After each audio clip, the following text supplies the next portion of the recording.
Folks, Black Star Network is here. Hold no punches! I'm real revolutionary right now. Black power! Support this man, Black media. He makes sure that our stories are told. Thank you for being the voice of Black America, Roland. Stay black. I love y'all. All momentum we have now, we have to keep this going. The video looks phenomenal. See, this difference between Black Star Network and Black-owned media and something like CNN. You can't be Black-owned media and be scared. It's time to be smart. Bring your eyeballs home. You dig?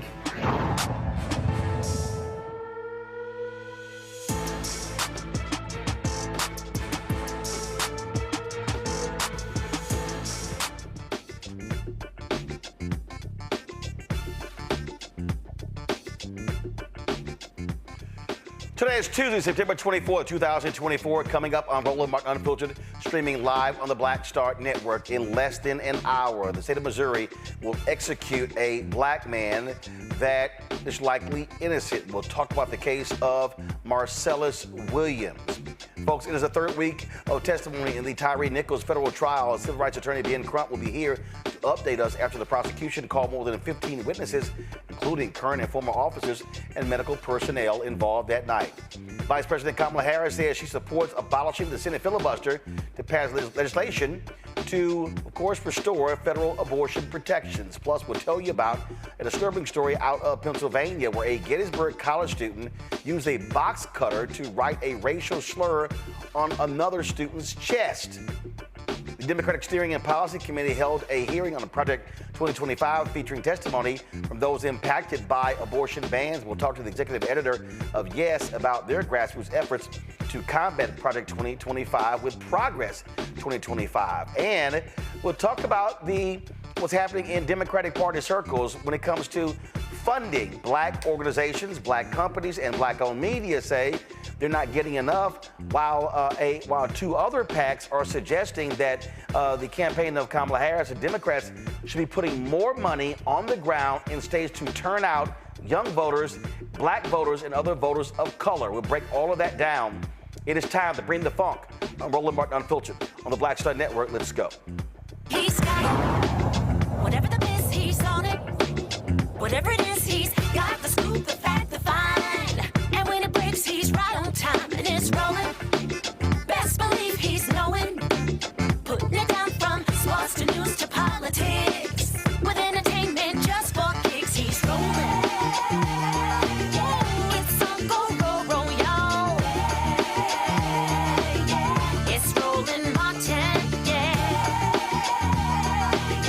rolling with Roland now. He's funky, he's fresh, he's real, the best, you know he's Roland Martin now.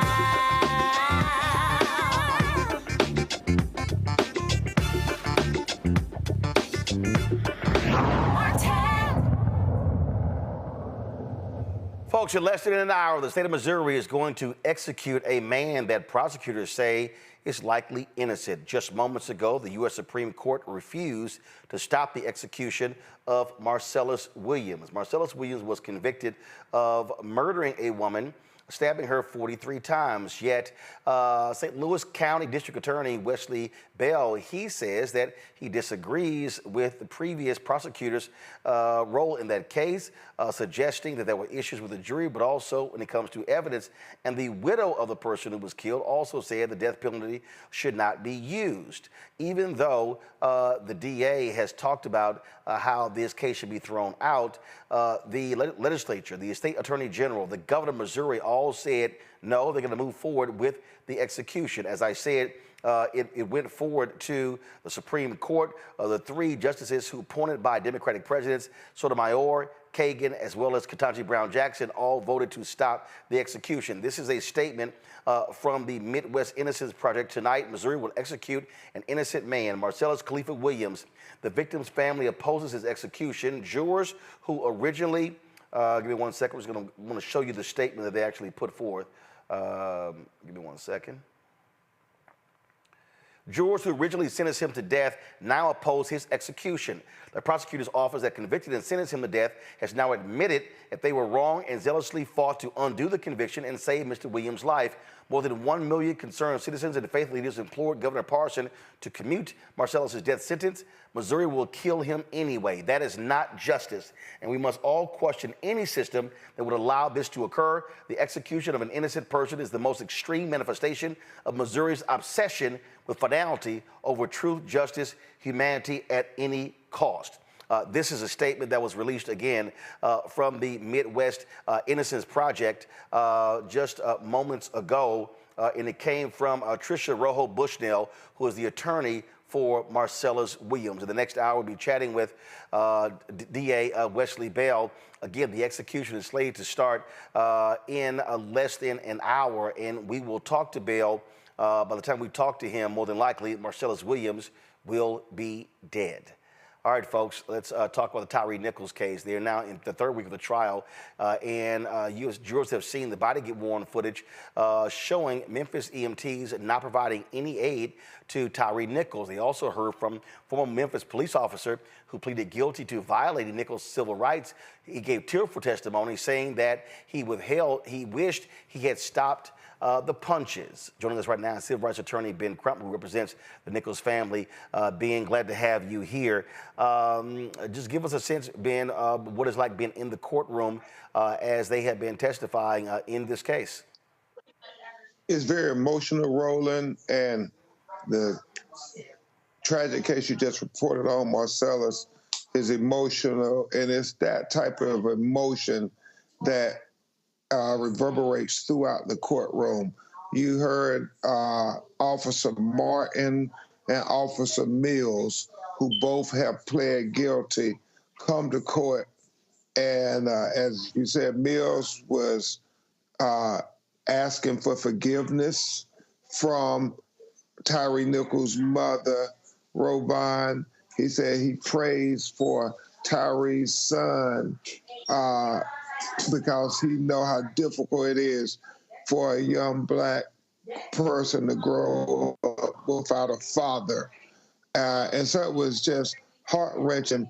However, when he could have done something about it, Roland, he didn't do it. Even though he said he didn't punch much or anything, but he could have tried to stop the other offenders from brutally beating Tyre Nichols to death. You heard the former Sergeant Dwayne Smith, who retired shortly after, who was the supervisor of this Scorpion unit.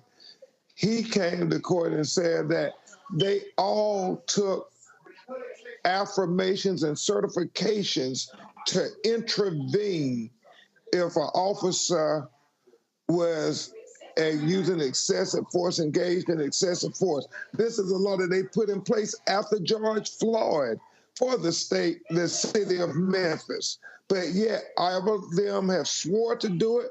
They signed to do it. None of them did it. None of them intervened. And so I believe that the jury is paying attention, and we don't ever say anything with certainty, but I believe the jury understands how these officers are responsible, and they are all guilty. Now, the cross-examinations are very aggressive.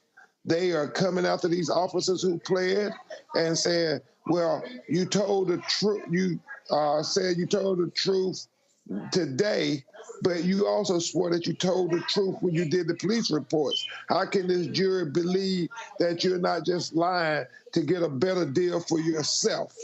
And so it's a really aggressive trial with many different dynamics, Roland Martin, many dynamics. First of all, at the Congressional Black Caucus Foundation, Tyre Nichols' parents were there. Go to my iPad. It's a photo I took with him. They were there, of course, wearing their buttons. Tyre. They have been going across the country, keeping this alive, keeping this story alive. And have they been in the courtroom every single day? Every single day. They came to the CBC gala. They left that Friday afternoon after court got out. They have been steadfast in their conviction to make sure there is justice for Tyre Nichols, full justice. This is, of course, again, emotional. When do you think the prosecutors are going to wrap up their portion, then the defense takes over? Yeah, we're having a pre-visual outside the courthouse in the morning, Roland, because the state has told the family and our legal team that they plan to rest tomorrow. Okay. Ben Crump, we surely appreciate it, man. Thank you so very much. Thank you, Roland, always, brother. All right, folks, going to go to break. We come back. We're going to bring our panel in. We're going to talk about the execution that is moving forward of Marcellus Williams in Missouri. You're watching Roland Martin Unfiltered on the Black Star Network.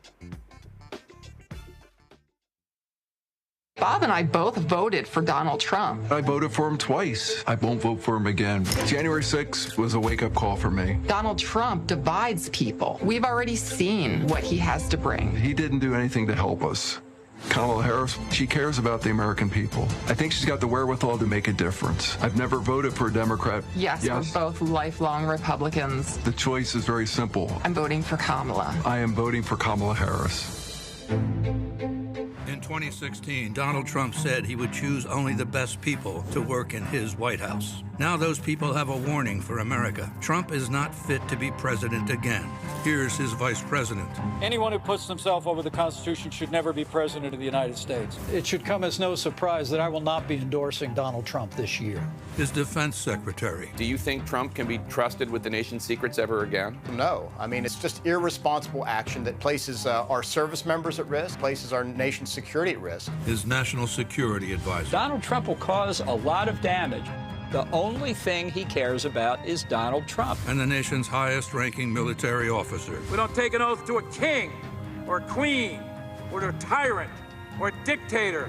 and we don't take an oath to a wannabe dictator. Take it from the people who knew him best. Donald Trump is a danger to our troops and our democracy. We can't let him lead our country again.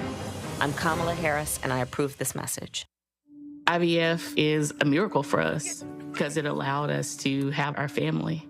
After having my daughter, I wanted more children, but my embryo transfer was canceled 8 days before the procedure. Donald Trump overturning Roe v. Wade stopped us from growing the family that we wanted. I don't want politicians telling me how or when I can have a baby. We need a president that will protect our rights, and that's Kamala Harris. I'm Kamala Harris, and I approve this message. Here's a 78-year-old billionaire who has not stopped whining about his problems. Oh, she had a big crowd. Oh, the crowd. This weird obsession with crowd sizes. It just goes on and on and on.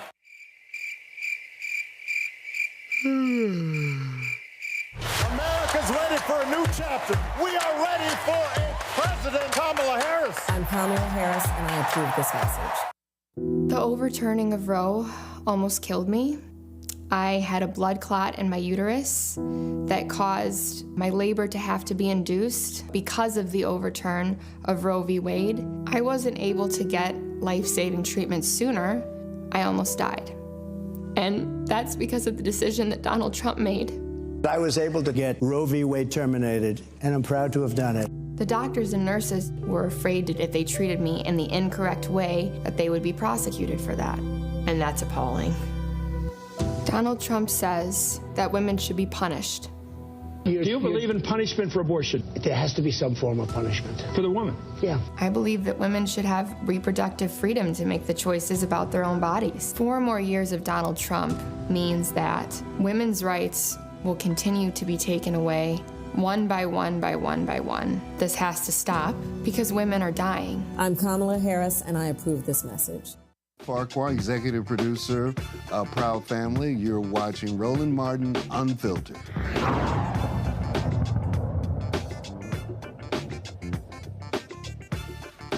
Folks, by pound, Dr. Mustafa Santiago Ali, former senior advisor for environmental justice at the EPA, joining us from D.C. Dr. Larry Walker, assistant professor, University of Central Florida, out of Orlando. Derek Jackson, Georgia State Representative, out of Atlanta. Glad to have the three of you here.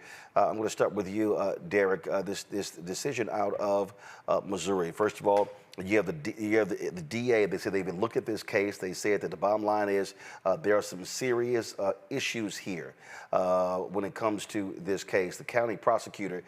This is the story from the Hill.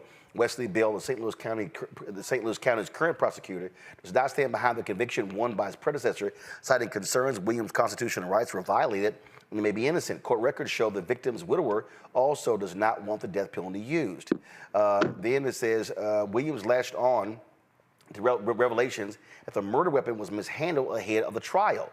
Last month's new test results indicated the knife had DNA on it belonging to 2 people involved in prosecuting the case.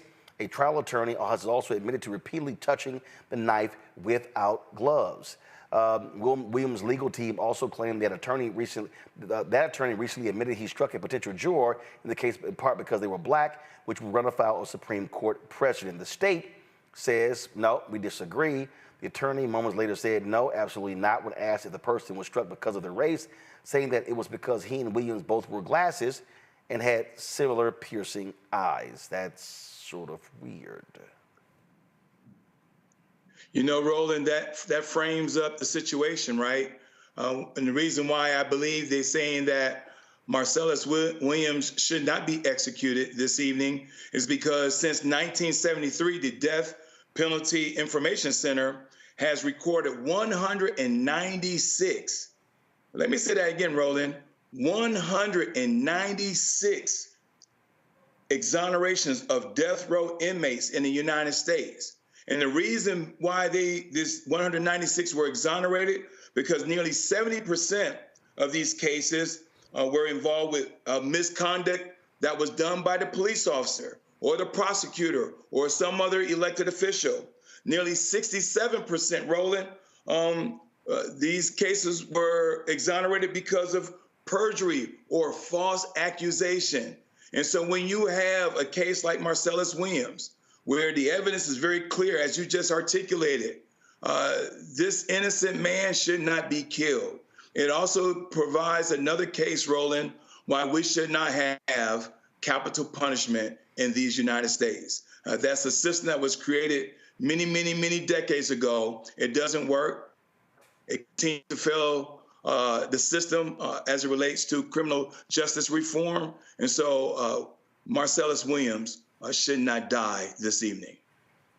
Larry, on that particular point, it was interesting. Earlier, there was a particular tweet National Review put out, talked about how Vice President Kamala Harris, how she is doing or not doing, faring well with Catholic voters. I thought that was interesting. Of course, they were bringing up the issue of abortion. And I said, it's amazing how these same conservatives don't talk about the Catholic Church, how they are just as opposed to the death penalty as they are abortion. Conservatives always look over that aspect. Well, you know how politics work, Roland. It's a pick and choose elections. Unfortunately, this is essentially we've been dealt with for the last several election cycles. But I think your point is particularly important to those who are insistent they're pro-life, but they're only pro-life when it comes to one single issue. And in less than a half an hour or so, Roland, based on what we see from the DA and other individuals, it's likely that an innocent man is going to be murdered. And I think it's really important for folks to note that my colleague just talked about the disproportionate number of individuals who have been exonerated since 1973. The majority of half of those individuals are Black, and so and particularly Black men. So we have to highlight and recognize the disproportionality, the issues that all Black folks deal with in various issues, but particularly law enforcement, which we talk a lot about on your show, is that Black people are more likely to be found guilty of the death penalty compared to their white counterparts for similar crimes, and they're more likely to be executed, as we're going to see in less than a half an hour. So what we need not only to recognize this issue, Roland, but we really need to really have understanding that this is systemic, and we really need to reimagine what it is when it comes to our criminal justice system, how we deal with people we view in terms of innocence or guilt.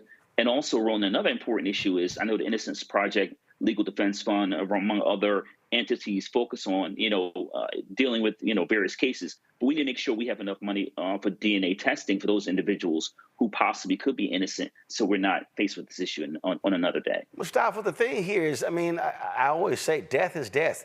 It is final. There's no coming back from that. And so if you're going to execute someone, you should be 100% sure that the person did it. Right. That there's way too much in relationship to this case, questions that are still unanswered, but yet they're still going to move forward taking this man's life. But you've got to understand who's taking his life, and that's Governor Parsons. He's had, 11 executions since he's been in office, no clemencies, and, he also used to be a sheriff. So he comes from a background of really extreme enforcement sets of actions. And unfortunately, as has been shared earlier, by the other brothers who are on the panel, that this is built into the system, all the way back from, when we were freed from being enslaved people. They needed to be able to control us. They needed to be able to set examples to keep people in line. And all the way up until present time, we see that our lives are considered less than valuable. Because it is mind-boggling that if there are still these questions that exist out there, if there is still not enough evidence to be able to move forward on something like this, but yet this governor still finds it, palatable to take this man's life, then that speaks to, the system that we're currently operating in. So, folks, I hope folks will continue to still call, write facts for those who still facts. To ask, for this man to have clemency. But we know, unfortunately, there are a number of other people who will be executed over the next few days as well. The thing here, Derek, is we have come extremely, extremely close to executing innocent individuals. I'm from Texas, and I'll never forget the case of Clarence Brantley. Clarence Brantley, was within minutes of being executed. And then it was later found out that he did not commit the crime. Books and movies have been done on Clarence Brantley in his particular case as well. And again, when I think about it, you know, he passed away 6 years ago. But when I think about that case, and I think about how he came so close twice to being put to death in Texas because he was convicted of murdering a 16-year-old white girl, and the whole thing was about race. And you sit here and you talk to these people, and when you have a Supreme Court that says, well, you know what, if you exhausted all of your appeals and it was heard, then so be it. That's literally the state of mind. You know, the sad part, Roland, the story you just shared is an example of many stories. As you well know, our beloved fraternity had to step in. A brother that was over in Oklahoma was on the brink of losing his life. We had to make a lot of phone calls because the same kind of situation. The evidence was very clear that this brother was innocent. But I know we're going to talk about this later on in your show, but the other scary part to this, Roland, that we need to highlight with the audience is how Project 2025 will be able to, if it's fully implemented, give police officers sovereign immunity. That means police officers will have the ability, Roland, right there on the spot to conduct their own form of capital punishment with sovereign immunity. A police officer with that kind of power where they will be absolved from criminal and civil punishment. I mean, so already we're looking at a system, Roland, where only 2% of the officers are convicted. That means the other 98% are not convicted. And so this issue today surrounds Marcellus Williams, but if we're not careful, it can get worse before it become worse. You know, Larry, for the people who are saying, hey, I might be sitting this out, especially, or I might look at voting for Donald Trump, especially black men, let me say this to every single black man who is watching or who is listening. The 6 Supreme Court justices named by Republicans, including Clarence Thomas, who's black, all voted to allow the execution of Marcellus Williams. Let me say it again. The six conservative Supreme Court justices named by Republicans all voted to let Marcellus Williams die tonight. The 3 justices named by Democratic presidents, they voted to stop his execution. Every black man who's considering voting for Trump, or who is choosing to sit the election out, or who is saying, hey, I can't vote for a woman, understand this could be you. Mm-hmm. It could be your daddy, it could be your brother, it could be your uncle, it could be your cousin, it could be your neighbor, it could be your homeboy, it could be your fraternity brother, it could be your church member. This is real. And when you look at all of these cases where black men have been put in prison for things they did not do, put on death row for crimes they did not commit, they too came close to death. So do understand, the next president could very well appoint 1 or 2 Supreme Court justices. So black men, you must ask yourself the question, do you want to see Donald Trump back in the Oval Office, appointing hardcore, right-wing, likely white Supreme Court justices who will allow innocent people to be killed via execution?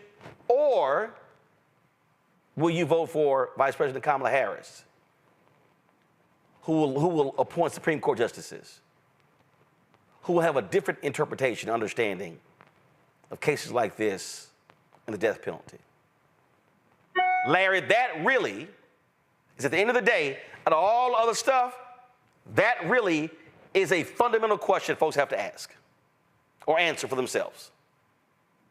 Roland, I'm glad you provided context. This is not a game. And, as black men on this panel talking about, as you highlighted, Donald Trump has made a very clear promise about what he will do if he becomes president of the United States. When my colleague talked about immunity for police officers and brothers out there who, like you said, who are, I guess, on the fence. The idea that, law enforcement officers can get away with, whatever it is, crimes, like as my colleague said, being jury and executioner on the spot, or other situations where we had officers' behaviors and evidence and those other challenges we know black folks have dealt with for generations. We cannot afford to find ourselves in a situation where we're talking about, essentially Jim Crow when it comes to how black folks are treated as related to law enforcement, among the other issues you talk about on this show.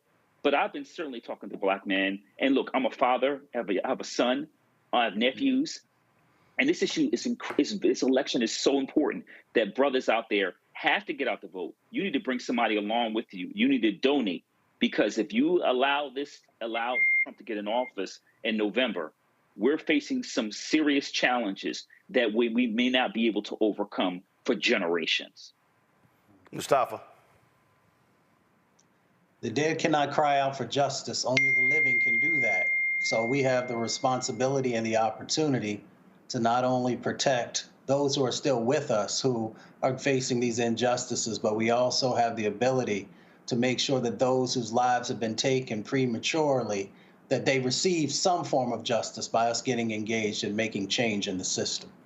All right, folks, going to go to a break. We come back, more on Roland Martin Unfiltered. We'll talk about Georgia Teamsters endorsing Vice President Kamala Harris. That's a huge development as the national organization chooses not to endorse. Also, Vice President Harris reaffirms her position to get rid of the filibuster to pass a bill codifying abortion rights. We'll talk about that as well. Folks, don't forget to support us here at Roland Martin Unfiltered and the Black Star Network. Your support is crucial because we're out there fighting a good fight when it comes to advertising money. It is not easy for black-owned media. Don't forget also, Cash App is still lots of drama. They're limiting transactions daily, weekly, and in fact, we can't even use Cash App for the show because we're an S Corp, not an LLC. So we're trying to work through that. So if you want to support this show, there are 3 ways to give. First of all, 4 ways. You can send your check and money order. P.O. Box 57196, Washington, D.C. 20037-0196. PayPal is rmartinunfiltered. Venmo is rmunfiltered. Zelle, Roland at RolandSMartin.com. Roland at RolandMartinUnfiltered.com. We'll be right back.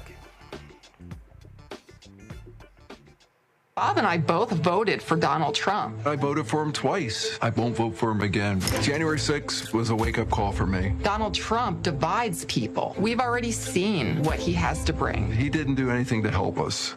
Kamala Harris, she cares about the American people. I think she's got the wherewithal to make a difference. I've never voted for a Democrat. Yes, we're both lifelong Republicans. The choice is very simple. I'm voting for Kamala. I am voting for Kamala Harris.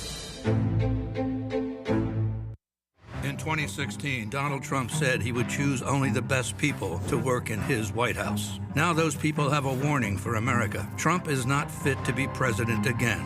Here's his vice president. Anyone who puts themselves over the Constitution should never be president of the United States. It should come as no surprise that I will not be endorsing Donald Trump this year. His defense secretary. Do you think Trump can be trusted with the nation's secrets ever again? No. I mean, it's just irresponsible action that places our service members at risk, places our nation's security at risk. His national security advisor. Donald Trump will cause a lot of damage. The only thing he cares about is Donald Trump. And the nation's highest-ranking military officer. We don't take an oath to a king or a queen or to a tyrant or a dictator. And we don't take an oath to a wannabe dictator. Take it from the people who knew him best. Donald Trump is a danger to our troops and our democracy. We can't let him lead our country again. I'm Kamala Harris, and I approve this message. Is a miracle for us because it allowed us to have our family. After having my daughter, I wanted more children, but my embryo transfer was canceled 8 days before the procedure. Donald Trump overturning Roe v. Wade stopped us from growing the family that we wanted. I don't want politicians telling me how or when I can have a baby. We need a president that will protect our rights, and that's Kamala Harris. I'm Kamala Harris, and I approve this message. Here's a 78-year-old billionaire who has not stopped whining about his problems. Oh, she had a big crowd. Oh, the crowd. This weird obsession with crowd sizes. It just goes on and on and on.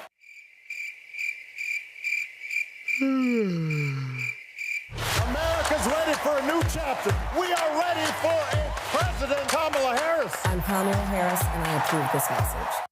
The overturning of Roe almost killed me.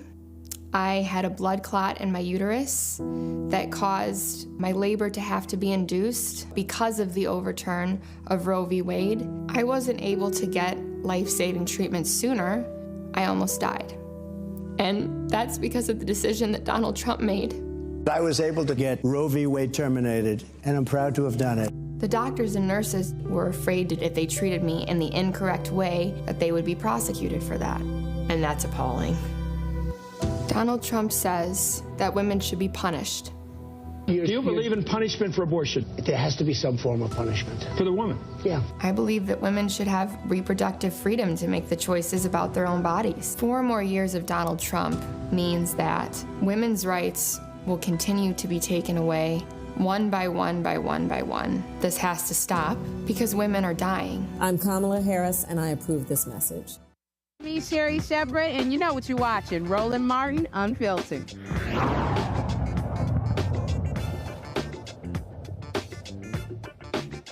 All right, folks. Today, Vice President Kamala Harris, in a radio interview in Wisconsin, vows to get rid of the Senate's filibuster rule to pass a bill codifying abortion rights. Well, first of all, if she's elected president, she can't get rid of that. The Senate will have to do that. But in an interview with Wisconsin Public Radio, she explained how she plans to get a bill to restore Roe v. Wade through Congress, given that Republicans are likely to weaponize the Senate filibuster. To hold on to the majority in the Senate and take back the House. And so I would also emphasize that while the presidential election is extremely important and dispositive of where we go moving forward, it also is about what we need to do to hold on to the Senate and win seats in the House. That being said, I've been very clear. I think we should eliminate the filibuster for Roe, and we need and get us to the point where 51 votes would be what we need to actually put back in law the protections for reproductive freedom and for the ability of every person and every woman to make decisions about their own body and not have their government tell them what to do. And like clockwork, two individuals who were Democrats now claiming to be independent. They took exception to her comments. Go to my iPad. Joe Manchin of West Virginia, who's retiring, he was upset. He's a staunch defender of the filibuster. He goes, shame on her. It's the only thing. She knows the filibuster is the holy grail of democracy. It's the only thing that keeps us talking and working together. If she gets rid of that, then this would be the House on steroids. Then he also said that he wouldn't, because of this decision, he would not back her for president. That ain't gonna happen. Dude, whatever. Whatever. Joe Manchin, we don't give a shit. Okay, we don't. So you could just sit here and whine and complain. But the bottom line is, we know damn well what has been stopped consistently as a result of this.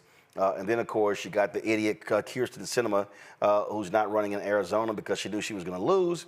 She said this: to state the supremely obvious, eliminating the filibuster to codify Roe v. Wade also enables a future Congress to ban all abortion nationwide. What an absolute terrible, short-sighted idea. Look, Mustafa, I understand the position that folks have in terms of the filibuster, but let's be real clear. Okay, they change the filibuster when they want to. Mm-hmm. So there is no hard and fast rule against the filibuster. They change it when it comes to passing continuing resolutions. They change it for other reasons. So it's not like the filibuster is always in place. Right. Well, they're counting on the majority of Americans to not actually know what goes on Capitol Hill, what the processes are, and how, as you stated, people make changes when they feel that it's a priority and something that they want to get done. The filibuster has also been used to water down a lot of important pieces of legislation, you know, where people are like, well, if we don't do X, then we're not going to be able to move forward. So, you know, the vice president, she knows what she's doing. She's worked in the Senate before. She knows how difficult it will be, but also how important it is to make sure that we're actually moving forward on pieces of legislation that the American people want and need. So I'm all for majority rules. So that means if you've got the 51, then that's good enough because that's the majority. What's also crazy here, Derek, is that the filibuster is not constitutional, meaning it's not in the Constitution. It's a Senate rule. That's all it is. It's a rule. So this idea that the filibuster is just the holy grail, no, it's not. You know, Roland, as you well know, we change rules every legislative year. I'm in the House, but our rules are different than the Senate. But you're exactly right. The filibuster or the nuclear option, these types of things are simply rules. The bottom line, if she's already signaling to the public at large, Roland, that she needs a trifecta. One, she's trying to tell everybody, start at the top of the ticket, go all the way down, because in order for me to do some of the things that I'm out here promising, I need a Senate that's Democratic. I need a House that has a brother by the name Hakeem Jeffries as the Speaker of the House, and of course the White House. When you got that trifecta, as you well know, Roland, also that a lot of these things that she's going to need, she may, and she's skilled, right? She was in the Senate, so she knows the rules. But a lot of these things she's promising, from the George Floyd Act to the John Lewis Voting Rights Act to the Freedom Act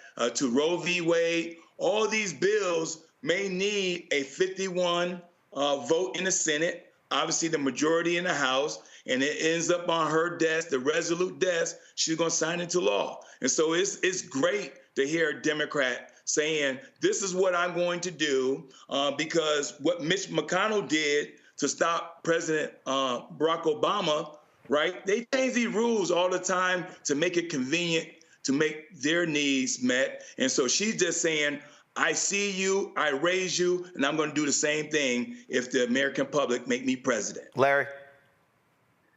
I need, Senator Schumer, since we're talking about the removing the filibuster, to get on board. Because listen, Roland, let's keep it 100. What the filibuster is doing, and my colleague highlighted two critically important bills as it relates to the Black community. What it's essentially doing is denying a multiracial, ethnic, population, America, the opportunity to live and be free. And that's the bottom line. And so I'm glad the VP and hopefully future president acknowledge that the filibuster needs to be changed. But we need some of the Democrats, old school Democrats, to realize that you cannot continue to ask people to vote for you and then turn around and not use the power to once again make sure those that increasingly, racial and ethnic groups and religious groups who are continually growing our society have the rights they need to, like I said, walk the streets, and also women's body autonomy, some of these other issues that the VP talked about today. So it's time for some of those old guard Democrats to get on board. Indeed, folks. Also today, the Georgia Teamsters came out in support of Vice President Kamala Harris. They released now keep in mind, after releasing their statement, we now have multiple states, battleground states, where the Teamsters in those states are endorsing Vice President Kamala Harris. Of course, the International Teamsters Union chose not to release their particular statement, their endorsement. But what we've seen in Pennsylvania, we've seen in Nevada, we've seen in multiple places across the country where they have California as well. So this is Teamsters Joint Council number 75. Okay, and so actually go to my let's do something. Go to my iPad. I'll pull it up because I want to zoom in on some of this here so y'all can actually see it at home.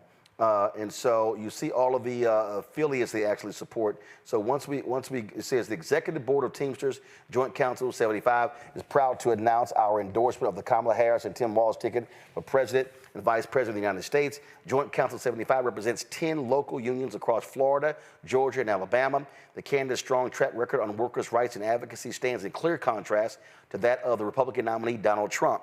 As the election draws near, we believe it is important to share our perspective on which candidate truly stands up for all workers, especially union members. The record is clear.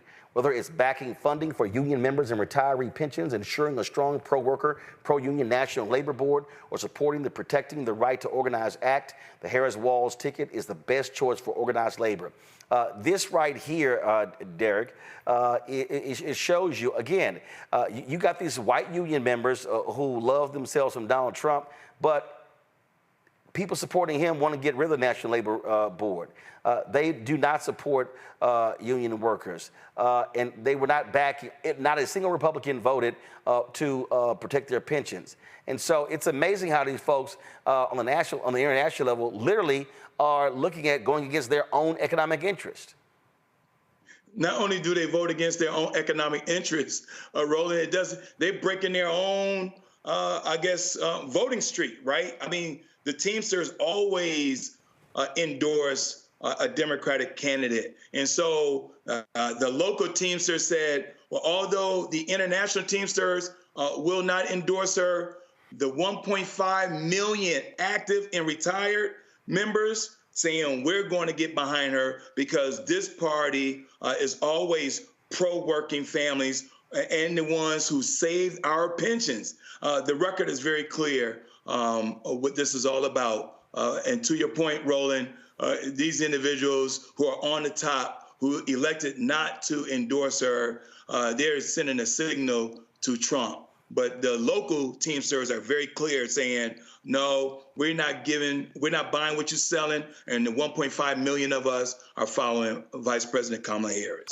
This is obviously important, Mustafa, because they can put boots on the ground. They can do door knocking, phone banking, and put their resources in these critical states. So the hell with the international endorsement, having these Teamsters in Georgia, Pennsylvania, Wisconsin, Nevada, Michigan, endorse her, that's really the key.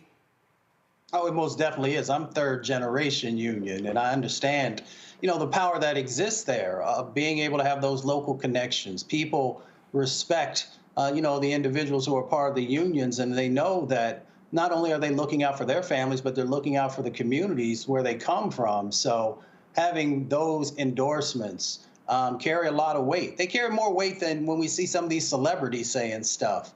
People actually honor the individuals who they see getting up every morning, going to work, working a double, and then coming back home and still finding time to give back to their community. So I think it's incredibly important. Larry. Listen, Roland, I'm from Philadelphia, a blue-collar, pro-union city in the Commonwealth of Pennsylvania. So I'm glad that the unions in these battleground states have come out and supported VP Harris. We have to remember, my colleague talked about, what Democrats have done in terms of pensions. She broke that tying vote in the U.S. Senate and holds the record for, the number of tie-breaking votes in the Senate. So it's not just a matter of talk, it's a matter of policies. And so if it wasn't for VP Harris and President Biden, tens of thousands of union workers will have lost their pensions. So we have to, like I said, it's really about not rhetoric, it's about policies. And so those folks, in terms of the top of the Teamsters Union, it was a failure of leadership because once again, it's about what is going to impact putting food on the table. And so for those Teamsters out there that continue to vote against their own interests, you don't want to mess around and find out in November. You do not, folks. Let's talk about Pennsylvania, where a student at Gettysburg College in southern Pennsylvania has left the school over a campus investigation where it found that the student responsible for etching a racial slur across another student's chest during a social gathering early this month over the past few weeks. The small liberal arts college of some 2,200 students made national headlines after the school announced it was investigating a report of a hate crime. According to the school's website, 62% of the students are white, while 20% are non-international students of color. The incident took place on September 6th during an informal men's swim team gathering at an on-campus residence. The victim's family issued a statement to the Gettysburgian, the school newspaper, detailing what took place, saying that their son became the victim of a hate crime. It took place, as we said, at a gathering. It was important to note that he was the only person of color at this gathering. The reprehensible act was committed by a fellow student athlete, someone he considered his friend, someone who he trusted. This student used a box cutter to etch the N-word across his chest. In less than 48 hours after the incident, our son was interviewed by the members of the coaching staff and summarily dismissed, not suspended, from the swim team. The punitive action was taken prior to the commencement of the Office of Students' Rights and Responsibilities on investigation. That's pretty wild there, Larry. You're a college professor. You would think that, how are you dismissing the person who had the N-word etched in their chest with a box cutter? And then what I'm trying to understand is, how did that even happen? Was he being held down against his will by the other members of the swim team? This is a wild story, Roland. And you said, I'm a professor in higher education. This is an absolute failure of leadership at the president of Gettysburg College, also the coaches. How does a student get suspended before this even went to, it was under, the university had the opportunity to investigate this issue? The other thing is, Roland, that this is not, sometimes when, white kids commit these crimes, they kind of brush it off. He used a box cutter. And it was also clear, Roland, in terms of the failure of leadership, that they didn't once, even though it was an investigation, they should have contacted law enforcement, which they did not. This is a criminal case. This is a hate crime. It should be prosecuted by the local DA. And that student, not only in terms of being reinstated, obviously, at the swim team, but I hope, and I read the statement from the family, they should sue the university because the president and all the coaches, they all failed this, and also his classmates and his teammates, they absolutely failed him. And as the details of how this exactly went down, as you described, comes out, we really need to make sure those individuals responsible, that their names are front and center on TV. Well, it was interesting here. The school announced that the individual who carved the N-word in the students, the chest of the teammates, is no longer enrolled. Okay, was he sent home? Did he choose himself to pull out, or did they actually lead that? This is the statement right here. Quote, we can report that the individual who scratched a slur onto another person is no longer enrolled at the college. Of course, that's what the school actually said. The president decried the racist incident in letter to the campus community. Again, you have this sort of back and forth. The family talked about the lack of due process. They've also reached out to NAACP organizations and the Pennsylvania Commission on Human Relations. What do you make of this, Mustafa? Well, Larry covered a lot of it. We got to put this in perspective, right? So Republicans continue to talk about crime and violent crime, and we know that has gone down. But when it comes to hate crimes, which have been going up and up and up, they have a difficult time in actually being able to speak about that. Now, when they put that press release out, it was interesting that they said it was a scratch because, as Larry shared just a second ago, a box cutter is a razor blade. And you're not just going to have a scratch. So folks are continuing to try and water this down, probably because they did not take their own set of responsibility and quickly addressing it. And then, of course, you have to ask the question also, why wasn't the local police also involved in this assault that took place? And yes, it is a hate crime, so there's also the federal aspect to it. So it's going to be interesting to see now that the spotlight has been put on this, how they proceed. And, bringing forward this young man and the others who evidently watched this happen. Derek? This is another clear example of injustice, especially when someone of color is the victim.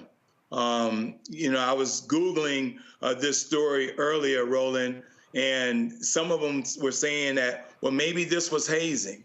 No, there's a difference between hazing and a hate crime. The law is very clear. Someone should be held accountable. Someone should be liable, Gettysburg specifically. And when you think about, and I had the same question as well, Roland, was the student expelled? See, because that's different than just simply leaving the college, right? And so it's just interesting. We just got to follow this case all the way through and make sure the young man gets justice. Indeed, indeed. All right, folks, hold tight 1 second. We come back. We're going to talk about a discussion about Project 225 today on Capitol Hill. Also, in a few moments, Missouri is going to put to death Marcellus Williams, a man who has claimed his innocence and who the prosecutor there says his case should be thrown out because of issues with constitutional rights. We'll talk to that DA in about 30 minutes. We'll also talk in this hour about the lack of support that black vendors and black-owned media is getting from Democratic campaigns. There's a lot of concern about Vice President Kamala Harris, but we're trying to show you these other PACs who I've reached out to, and they've been real quiet about their black-owned media spend. Yep, we're going to show you, and we're going to name them. You're watching Roland Martin Unfiltered on the Black Star Network. He told us who he was. Should abortion be punished? There has to be some form of punishment. Then he showed us. For 54 years, they were trying to get Roe v. Wade terminated, and I did it, and I'm proud to have done it. Now Donald Trump wants to go further with plans to restrict birth control, ban abortion nationwide, even monitor women's pregnancies. We know who Donald Trump is. He'll take control. We'll pay the price. I'm Kamala Harris, and I approve this message. Bob and I both voted for Donald Trump. I voted for him twice. I won't vote for him again. January 6th was a wake-up call for me. Donald Trump divides people. We've already seen what he has to bring. He didn't do anything to help us. Kamala Harris, she cares about the American people. I think she's got the wherewithal to make a difference. I've never voted for a Democrat. Yes, we're both lifelong Republicans. The choice is very simple. I'm voting for Kamala. I am voting for Kamala Harris. In 2016, Donald Trump said he would choose only the best people to work in his White House. Now those people have a warning for America. Trump is not fit to be president again. Here's his vice president. Anyone who puts themselves over the Constitution should never be president of the United States. It should come as no surprise that I will not be endorsing Donald Trump this year. His defense secretary. Do you think Trump can be trusted with the nation's secrets ever again? No. I mean, it's just irresponsible action that places our service members at risk, places our nation's security at risk. His national security advisor. Donald Trump will cause a lot of damage. The only thing he cares about is Donald Trump. And the nation's highest-ranking military officer. We don't take an oath to a king or a queen or to a tyrant or a dictator. And we don't take an oath to a wannabe dictator. Take it from the people who knew him best. Donald Trump is a danger to our troops and our democracy. We can't let him lead our country again. I'm Kamala Harris, and I approve this message. IVF is a miracle for us because it allowed us to have our family. After having my daughter, I wanted more children, but my embryo transfer was canceled 8 days before the procedure. Donald Trump overturning Roe v. Wade stopped us from growing the family that we wanted. I don't want politicians telling me how or when I can have a baby. We need a president that will protect our rights, and that's Kamala Harris. I'm Kamala Harris, and I approve this message. Here's a 78-year-old billionaire who has not stopped whining about his problems. Oh, she had a big crowd. Oh, the crowd. This weird obsession with crowd sizes. It just goes on and on and on.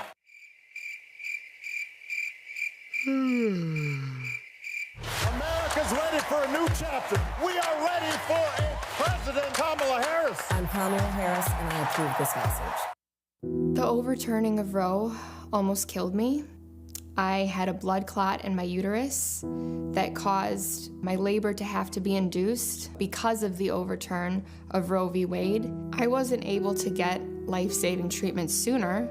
I almost died. And that's because of the decision that Donald Trump made. I was able to get Roe v. Wade terminated, and I'm proud to have done it. The doctors and nurses were afraid that if they treated me in the incorrect way, that they would be prosecuted for that. And that's appalling. Donald Trump says that women should be punished. Do you believe in punishment for abortion? There has to be some form of punishment for the woman. Yeah. I believe that women should have reproductive freedom to make the choices about their own bodies. 4 more years of Donald Trump means that women's rights will continue to be taken away one by one by one by one. This has to stop because women are dying. I'm Kamala Harris, and I approve this message. Hey, it's John Murray, the executive producer of the new Sherry Shepherd Talk Show. You're watching Roland Mark, Unfiltered.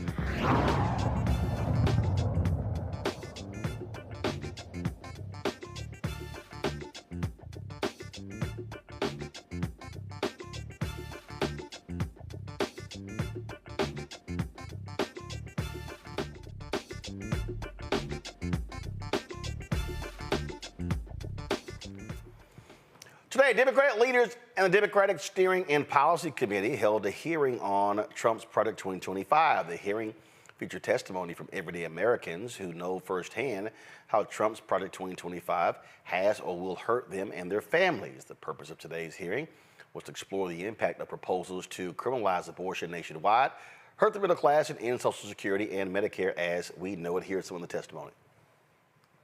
Movement will do. I have been an ultrasound tech for the past 20 years, sharing some of the most vulnerable, joyful, and also harrowing moments of people's lives.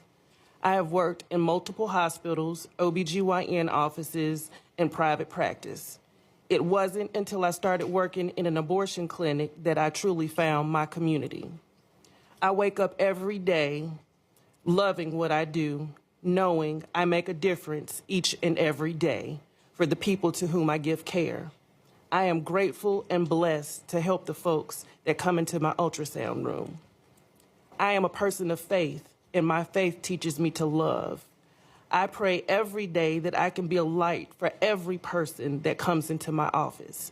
I hope that at the end of my day, someone will be encouraged by the words I speak to them, and that they will feel some joy radiating off of me, especially as they face choices that can feel too big for them to carry on their own. I have worn many hats for my patients, serving as a friend, a sister, a parent, and spiritual advisor to them. I have held their hands and been a shoulder to cry on as they receive devastating and life-changing news. But after the fall of Roe, I have been forced to add organizer and fundraiser to that list, as women have been forced to flee Georgia to receive health care they need. In the time before the rights of Roe were taken away, Amber Nicole Thurman and Candy Miller are women that could have been my patients. But because of Georgia's abortion ban, they were forced to try to seek care on their own. Candy shouldn't have been faced with the thought of being prosecuted while making the decision that was best for her and her family, a choice that would allow her to be a mother to her children. Amber's death hit me hard as she was a part of my community, a community that I've called home for 22 years.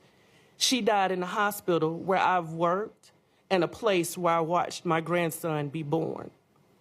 If these bans hadn't been put in place, I might have been the person to perform Amber or Candy's ultrasound. I might have been able to make them smile and give them a hug or listen to them say thank you. Now, we know Project 2025's intent is to reshape the federal government and decimate civil and human rights.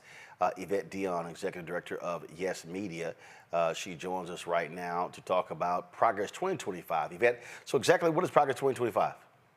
So Progress 2025 is an initiative by Yes Media to really offer a counter offer to Project 2025. So often when we're thinking about Project 2025 and the way that it would decimate the United States and the federal government and just everyday ordinary Americans, we think about the fear of that and the hopelessness of that. Progress 2025 offers a radical vision for what our world could look like if it wasn't just stopping Project 2025, but going further than that, really allowing us to connect with one another, provide resources to the most needy among us, and to really ensure that together and collectively we can create the world that we desire to live in. Okay, so what is it? So what does it contain? So it's a hub of ideas, of stories, particularly reported stories, that focus on 10 key areas. So we have immigration, we have reproductive health, reproductive justice, we have civil liberties, economics, racial justice, policing. So essentially organizers and activists who are on the ground reporting about what their communities are doing to create solutions that can be implemented across the United States. Okay, so if folks want to actually see what Progress 2025 is, where do they go? They can go to progress2025.org, which would redirect them to yesmagazine.org, where they can read this wealth of stories about what we're hoping these solutions can be to Project 2025. Mustafa? Well, thank you for everything that you're doing. Can you talk about some of the folks who have been a part of the design of Project 2025 and some of the, examples of how real change can happen?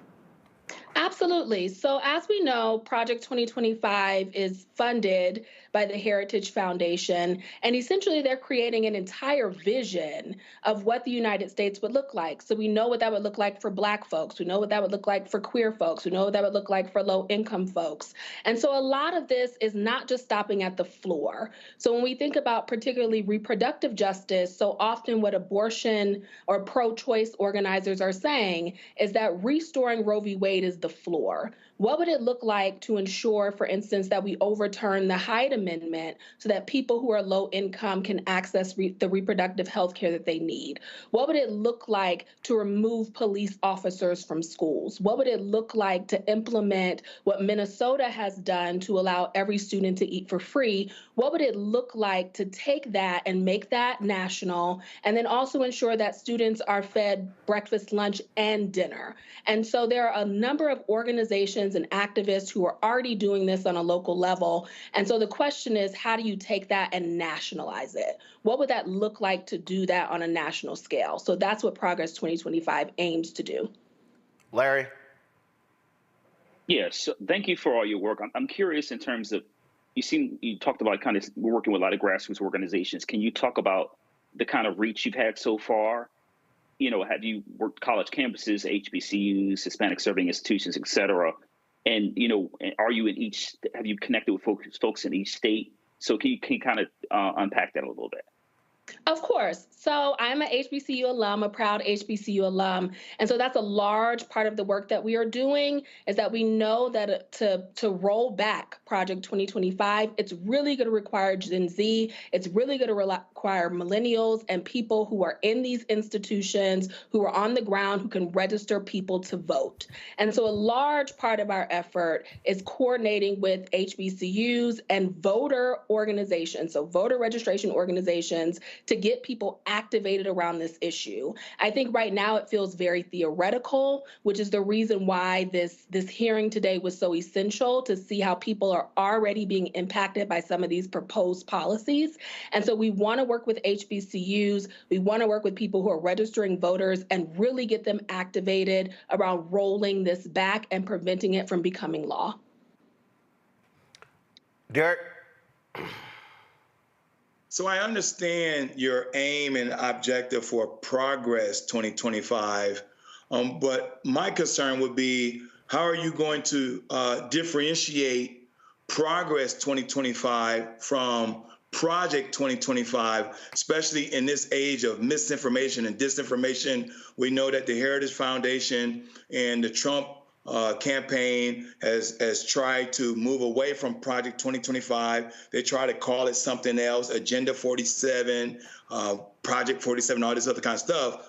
Is there a risk or concern when now you're going to add Progress 2025 into this space?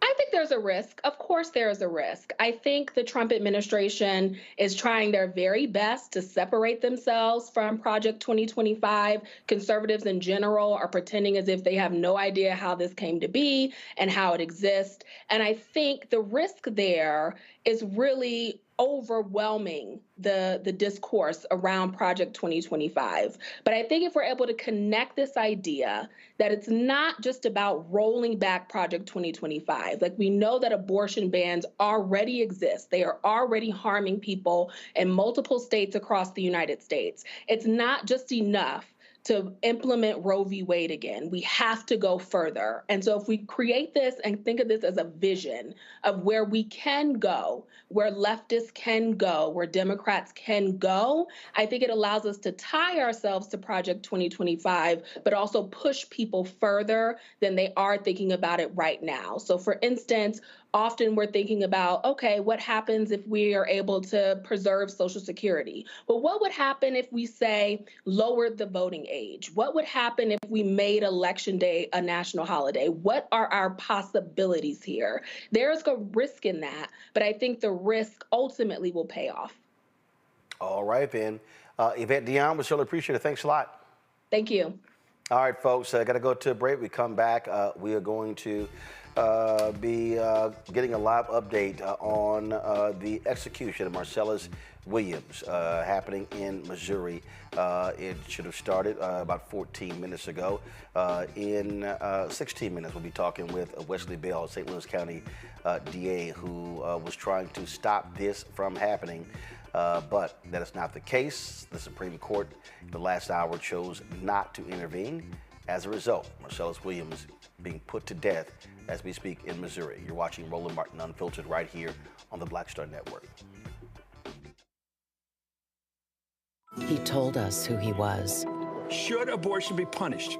There has to be some form of punishment. Then he showed us. For 54 years, they were trying to get Roe v. Wade terminated, and I did it, and I'm proud to have done it. Now Donald Trump wants to go further with plans to restrict birth control, ban abortion nationwide, even monitor women's pregnancies. We know who Donald Trump is. He'll take control. We'll pay the price. I'm Kamala Harris, and I approve this message. Bob and I both voted for Donald Trump. I voted for him twice. I won't vote for him again. January 6th was a wake-up call for me. Donald Trump divides people. We've already seen what he has to bring. He didn't do anything to help us. Kamala Harris, she cares about the American people. I think she's got the wherewithal to make a difference. I've never voted for a Democrat. Yes, we're both lifelong Republicans. The choice is very simple. I'm voting for Kamala. I am voting for Kamala Harris. In 2016, Donald Trump said he would choose only the best people to work in his White House. Now those people have a warning for America. Trump is not fit to be president again. Here's his vice president.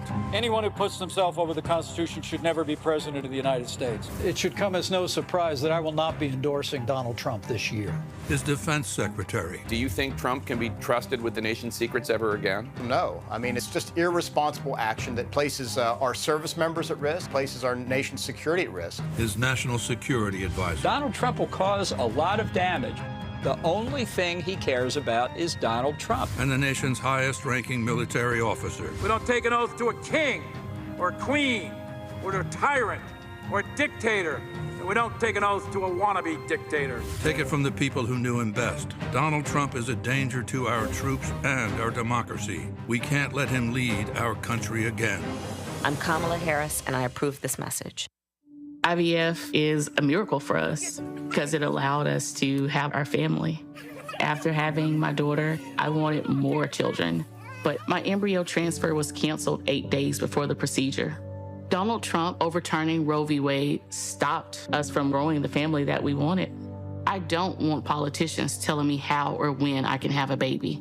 We need a president that will protect our rights, and that's Kamala Harris. I'm Kamala Harris, and I approve this message.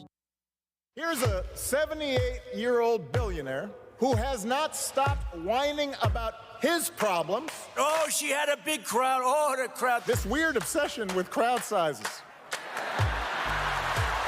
It just goes on and on and on.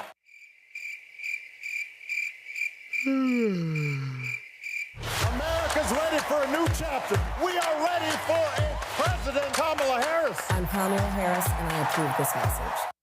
The overturning of Roe almost killed me. I had a blood clot in my uterus that caused my labor to have to be induced because of the overturn of Roe v. Wade. I wasn't able to get life-saving treatment sooner. I almost died. And that's because of the decision that Donald Trump made. I was able to get Roe v. Wade terminated, and I'm proud to have done it. The doctors and nurses were afraid that if they treated me in the incorrect way, that they would be prosecuted for that. And that's appalling. Donald Trump says that women should be punished.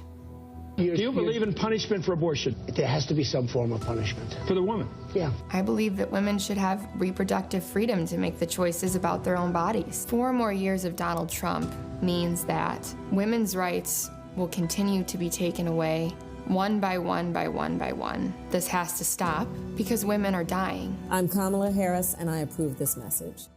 Me, Sherry Shepard with Sammy Roman. I'm Dr. Robin B., pharmacist and fitness coach, and you're watching Roland Martin Unfiltered.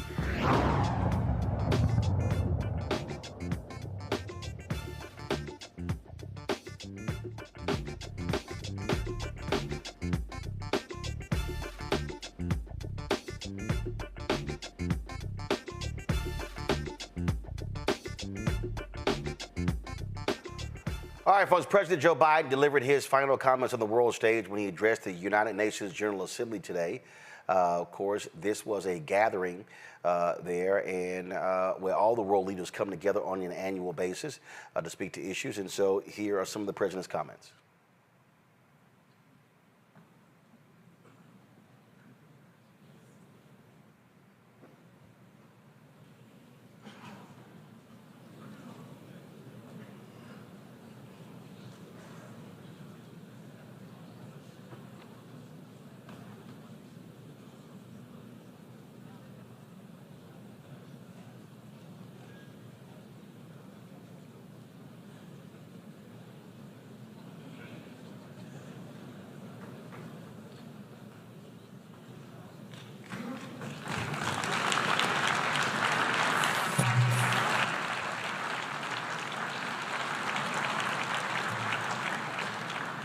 My back.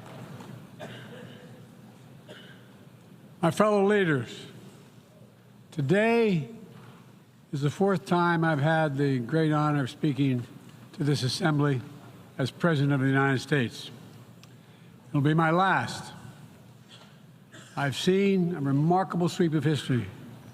I was first elected to office in the United States of America as a U.S. Senator in 1972. Now, I know I look like I'm only 40. I know that. I was 29 years old. Back then, we were living through an inflection point, a moment of tension and uncertainty. The world was divided by the Cold War. The Middle East was headed toward war. America was at war in Vietnam. At that point, the longest war in America's history. Our country was divided and angry, and there were questions about our staying power and our future. But even then, I entered public life not out of despair, but out of optimism. The United States and the world got through that moment. It wasn't easy or simple without significant setbacks. But we go on to reduce the threat of nuclear weapons through arms control, and then go on to bring the Cold War itself to an end. Israel and Egypt went to war, but then forged a historic peace. We ended the war in Vietnam. The last year in Hanoi, I met with the Vietnamese leadership. We elevated our partnership to the highest level. It's a testament to the resilience of the human spirit and the capacity for reconciliation. That today, the United States and Vietnam are partners and friends. And it's proof that even from the horrors of war, there's a way forward. Things can get better. We should never forget that. I've seen that throughout my career. In the 1980s, I spoke out against apartheid in South Africa. And then I watched the racist regime fall. In the 1990s, I worked to hold Milosevic accountable for war crimes. He was held accountable. At home, I wrote and passed the Violence Against Women Act to end the scourge of violence against women and girls, not only in America, but across the world, as many of you have as well.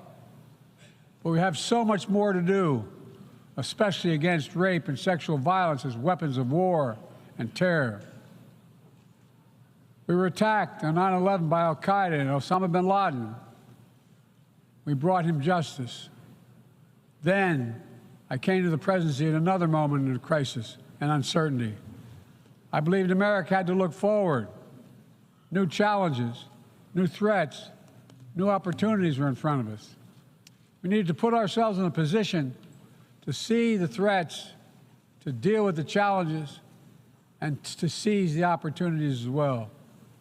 We need to end the era of war that began on 9/11. As Vice President to President Obama, he asked me to work to wind down the military operations in Iraq, and we did, painful as it was. When I came to office as president, Afghanistan had replaced Vietnam as America's longest war. I was determined to end it, and I did. It was a hard decision, but the right decision. 4 American presidents had faced that decision, but I was determined not to leave it to the 5th. It was a decision accompanied by tragedy. 13 brave Americans lost their lives, along with hundreds of Afghans in a suicide bomb. I think those lost lives, I think of them every day. I think of all the 2,461 U.S. military deaths over a long 20 years of that war. 20,744 American servicemen wounded in action. I think of their service, their sacrifice, and their heroism. I know other countries lost their own men and women fighting alongside us. We honor their sacrifices as well. To face the future.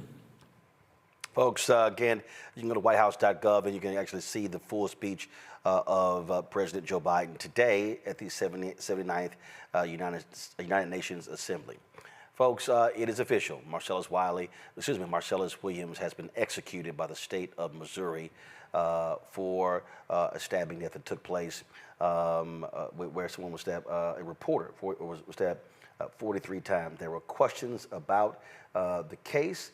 There were questions about his innocence, and numerous people made phone calls trying to pressure the governor to the Missouri Supreme Court to stop this, but they chose not to do so. This right here was a decision by the United States Supreme Court where the cert was denied. The application for stay of execution of sentence of death presented to Justice Kavanaugh and by him referred to the court is denied. The petition for a writ of certiorari is denied. Justice Sotomayor, Justice Kagan, and Justice Jackson would grant the application for stay of execution of sentence of death. And so that took place again nearly 2 hours ago. This right here was the final statement, the last statement of Marcellus Williams. All praise be to Allah in every situation. As you see, it was signed there as well. His last meal took place at 10:53 this morning, consisting of chicken wings and tater tots. His last visitor was an imam. As I said, there were numerous people who questioned this case, and one of them was St. Louis County District Attorney Wesley Bell, who joins us right now. Glad to have you. Glad to have you back on the show, but unfortunately, in these circumstances, what happened here? What caused you to say when you became the DA that there was something wrong with this case and a wrong was being committed? First and foremost, when I became the St. Louis County prosecuting attorney, I took an oath to bring justice, not just to bring convictions, not just to make my numbers look good, but to actually bring justice. And when we looked at this case, and we have a great team in our conviction incident review unit, also working with the Lathrop GPM, Matt Jacober, and so many people who invested time and resources into saving Marcellus's life because it was in the interest of justice. There was a case. This case had serious questions with respect to the integrity of the conviction questions of potential innocence. And there was never a decision to be made between execution and just setting him free. The question was simply not to kill him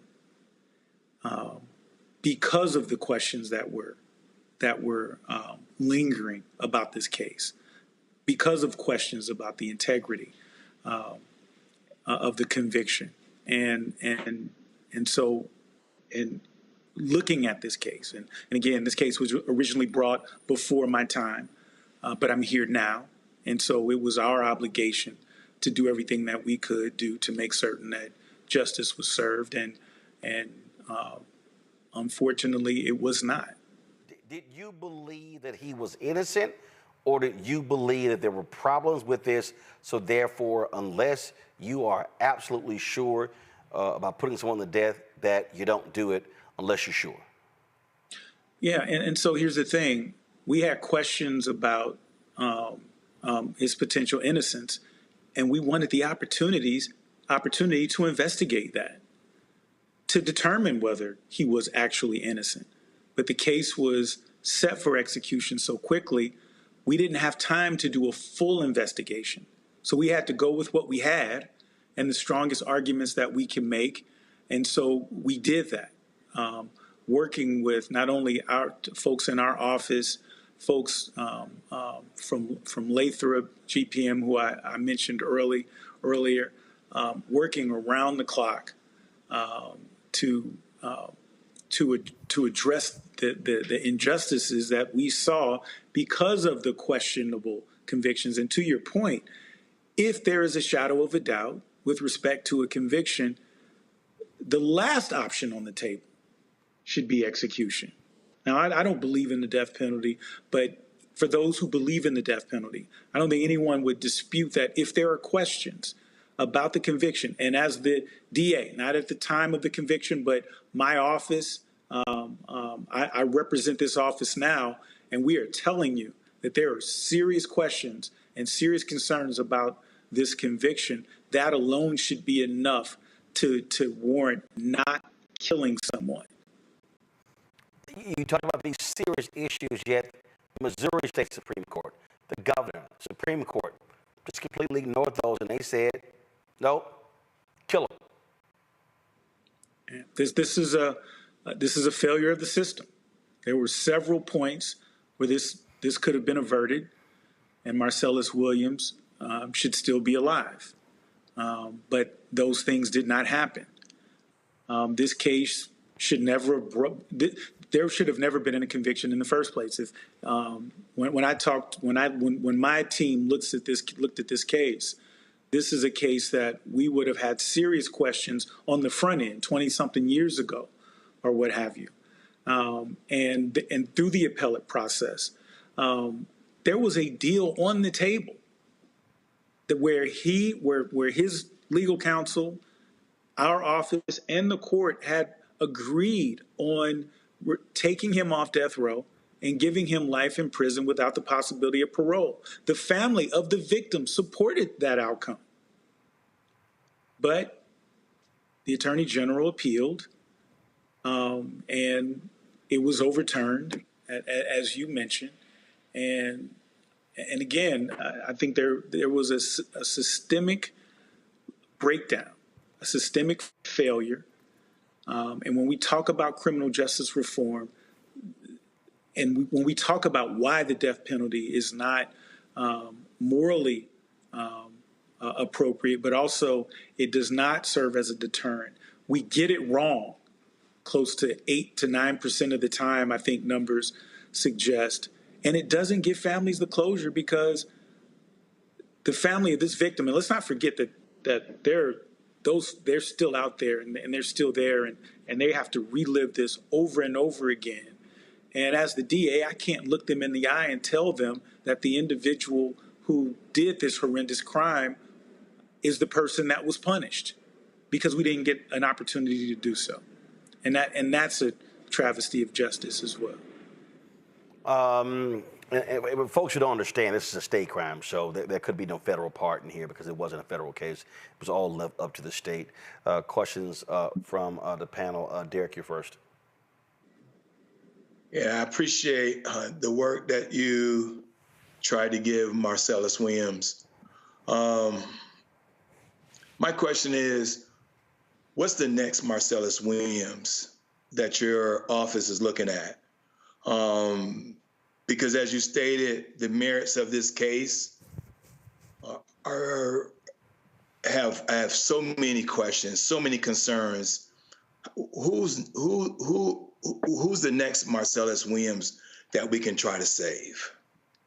You know, I think that we have to take a really long look in the mirror as a society, the last westernized country to still implement and utilize the death penalty. When I came into office on day one, I announced that under my administration, we would never ask for the death penalty, and we've stood by that. There are cases that are still coming, obviously, from before my time as prosecutor and around the country as well. But what happens is that we find these cases determined based on partisan standing. And in this case, we look at the U.S. Supreme Court's decision, which fell on partisan lines. The Democrats rightfully dissented in this case, Justice Sotomayor, Jackson, and there was one more Supreme Court justice who dissented. And simply, and I just want to be clear, and I think it's important for people to understand this. What we were asking is, because there is a question with respect to the integrity of the conviction, you cannot execute someone under those circumstances. This was not a question between punishment or letting him go free. At least if you don't execute him, he has a fair opportunity to vet out his claims of innocence, and we get to find out, and the family would get to find out ultimately what actually happened and who should be held accountable. And as the person in my county who gets to make the decisions on charges, change charges, dismiss charges, this was a sobering situation when I had no control.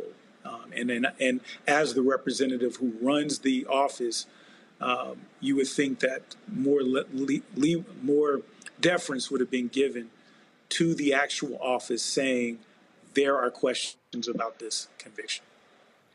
Larry? Yeah, so thanks for appearing this evening in a solemn evening. And I'm wondering, from a legislative standpoint in the state of Missouri, what do you think that some of the things that state legislators could do, mechanisms in place to avoid, we talked earlier in the show about disproportionate rate in which Black people find themselves on death row and those exonerated. What steps do you think the state should take to avoid what we believe happened tonight happening in the future? Well, first, we can end the death penalty. I think that's the easiest thing to do. It does not serve as a deterrent. It is wrong close to 10% of the time. It costs millions of more dollars to execute someone than to just sentence them to life in prison without the possibility of parole, because death penalty cases get the strictest scrutiny. It's called strict scrutiny, actually, that courts give it. And so so all of these appeals come in because you're doing something that you cannot undo, as opposed to life in prison, which can be undone by releasing individuals when they're found to be innocent or what have you. And here in Missouri, there was legislation that created a panel to review these cases. But before that panel could give any kind of finding, the panel was ended. So we never got an opportunity to find out what that panel would have recommended what that panel knew or didn't know. We never got to see that because it was, because the panel was ended before they were able to make any kind of findings, and simply letting them do their job potentially could have gotten us in a different place. But short of ending the death penalty, we're going to continue to have these types of situations, and it's a tragedy. Mustafa. I mean, this is another sad day in America. Another black life has been sacrificed to the system, to the beast. I'm curious, what do you say to the 1.5 million folks who signed, the petition to help save this brother's life, and all those who are out there right now in this moment looking for a little glimmer of hope, a little glimmer of light? What are your words to them? It's interesting, and I saw, comments on social media, and a lot of it was in the right place. Their hearts were in the right place, trying to save Marcellus Williams' life. But some of the comments I saw were, well, we got to vote the governor out. We got to make sure the governor knows that if he does this, he's going to get voted out. Well, guess what? It's a little late in the game. The governor is termed out. The governor's not running for a re-election. The governor can't run again. And so there's nothing that can be done politically to the governor. And so we got to make certain that we are staying involved in the process at all times, in every election. We can't just wait until we get upset. We can't wait until a situation like this happens to get involved. We got to stay involved.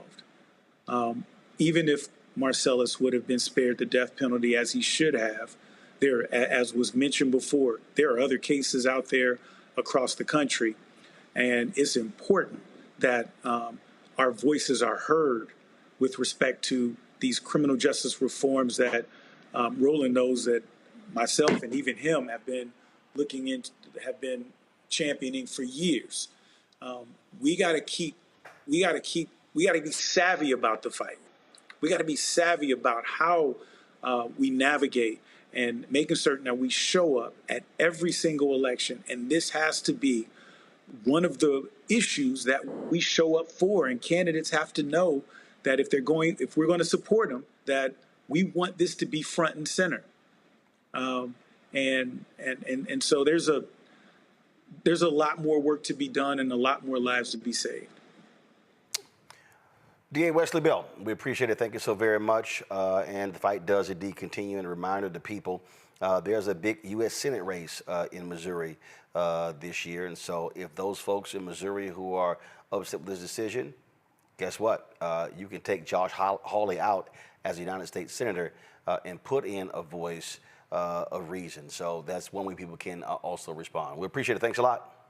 My pleasure. Thanks for having me. Folks, when we come back, we're going to talk about Democrat politics, black vendors, black-owned media, lack of dollars, but also what needs to happen when it comes to putting resources on the ground to turn out young voters, black voters, and other voters of color. We're going to break all of that down next right here on Roland Martin Unfiltered on the Black Star Network. Support the work that we do.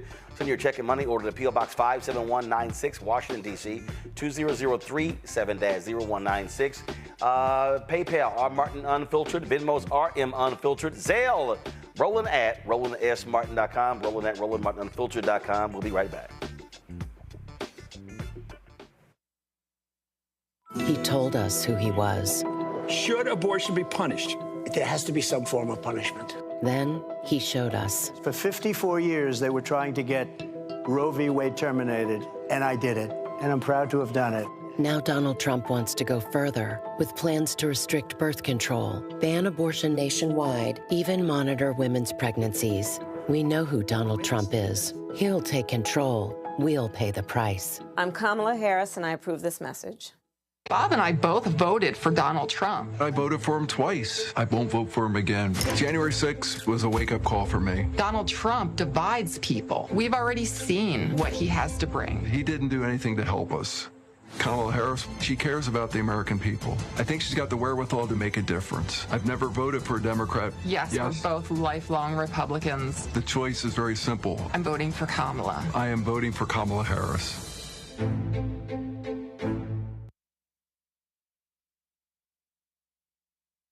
In 2016, Donald Trump said he would choose only the best people to work in his White House. Now those people have a warning for America. Trump is not fit to be president again.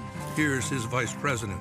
Anyone who puts themselves over the Constitution should never be president of the United States. It should come as no surprise that I will not be endorsing Donald Trump this year.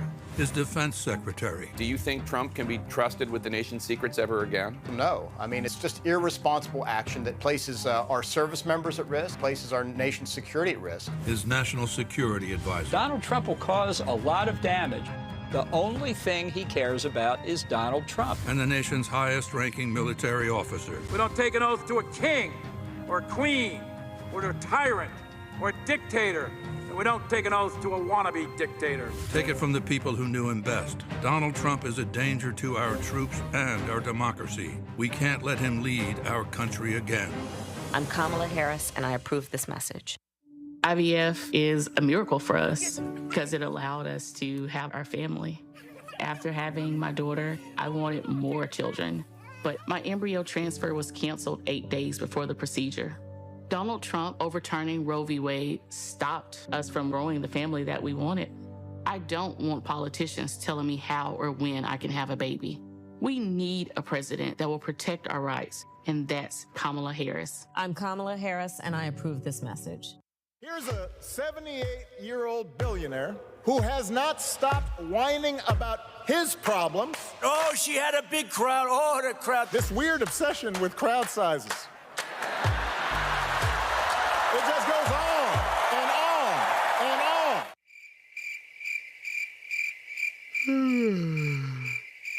America's ready for a new chapter. We are ready for a President Kamala Harris. I'm Kamala Harris, and I approve this message. The overturning of Roe almost killed me.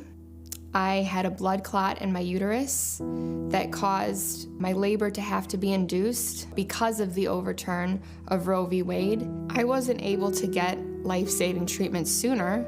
I almost died. And that's because of the decision that Donald Trump made. I was able to get Roe v. Wade terminated, and I'm proud to have done it. The doctors and nurses were afraid that if they treated me in the incorrect way, that they would be prosecuted for that. And that's appalling. Donald Trump says that women should be punished. Do you believe in punishment for abortion? There has to be some form of punishment. For the woman? Yeah. I believe that women should have reproductive freedom to make the choices about their own bodies. 4 more years of Donald Trump means that women's rights will continue to be taken away one by one by one by one. This has to stop because women are dying. I'm Kamala Harris, and I approve this message. I am Tommy Davidson. I play Oscar on Proud Family, Louder and Prouder. Right now, I'm rolling with Roland Martin, unfiltered, uncut, unplugged, and undamn believable. You hear me?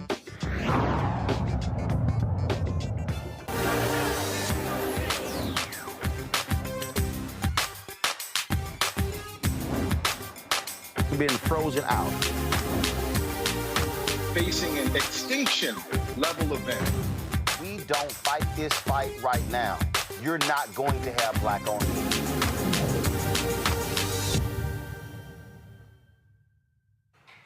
So many times in this show, I've talked about this idea that for African Americans politically, we're sharecroppers. In terms of who gets the resources of these campaigns. Unfortunately, you largely have white organizations, white companies that are getting the contracts when it comes to media, when it comes to direct mail, when it comes to political consultants, and we're frozen out. Well, folks at Notice dropped a story the other day, and they were talking about they interviewed a lot of people dealing with the campaign of Vice President Kamala Harris. This was their headline: Black operatives are furious over how Kamala Harris' campaign is spending money. minority-owned firms are frustrated. The campaign is relying on white-owned firms for spending, and they're worried that could ultimately hurt the campaign with voters of color. So they go through the story. There are a number of people who are quoted in here. Derek Johnson, the NAACP, and others talking about problems in terms of where the whole issue lies. And this is not a new issue. This is not an issue all of a sudden just cropped up. This has been the problem for any number of years. And again, it's always a battle of over the money. And what you have is, let's be real clear, African-American women are the #1 voters for Democrats in this country. Black men are #2. But when it comes to the money, white consultants control the money. That has been the issue over and over and over again. And they determine how much money is being spent on black get-out-the-vote efforts, how much money is being spent on black-owned media. These things happen on a very consistent basis. Now, let's talk about how much money. Now, this is the issue. This story, though, focused on the Harris-Walz campaign. But we got to remember, that's not where all the money is. There are millions of dollars that have been raised out there by other people. So here's the first graphic. So I sent an email a week ago to these 4 entities, specifically asking for information regarding their black-owned media plan. That is the Democratic Senate Congressional Committee, the Democratic Congressional Campaign Committee, Future Forward USA Action, PAC, and American Bridge 21st Century PAC. 4 of those, significant amounts of money. Now, we're going to show you right now, again, how much money these various PACs have on hand as we speak. Go ahead and pull it up. So watch this, folks. House Majority PAC, $80 million. The DCCC, $92 million. The Senate Majority PAC, $90 million. The Democracy PAC, $40 million. SEIU PAC, $50 million. American Bridge 21st Century PAC, $32 million. Fair Shake PAC, $90 million. And so that's that one. And so let me also, because I was sent, Future Forward, let me give y'all that one because I saw that one as well. So you know how much money they have on hand. So let's see here. Let me find it. So Future Forward, let's see here, $36.8 million. They've spent $77 million, okay? So in a week, none of them responded. I sent an email last Tuesday. I sent an email on Thursday. I sent an email on today. I text individuals the DCCC was supposed to be preparing a report to send to me. I was supposed to get that Monday, didn't come to me on Monday. But I'm showing you that, so pull the numbers back up. I'm showing you that because if you just put the focus on just the campaign, we're talking right here, look at this right here.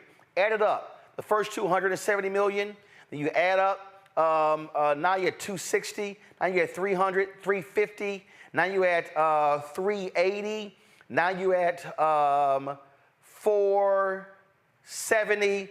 You throw in America Forward, that's 500 million. So the reality is these PACs have more money on hand right now than the campaign of Vice President Kamala Harris. Now these PACs, their job is to support the efforts of the vice presidents. So why aren't they also being asked the question, where's your black-owned media spend?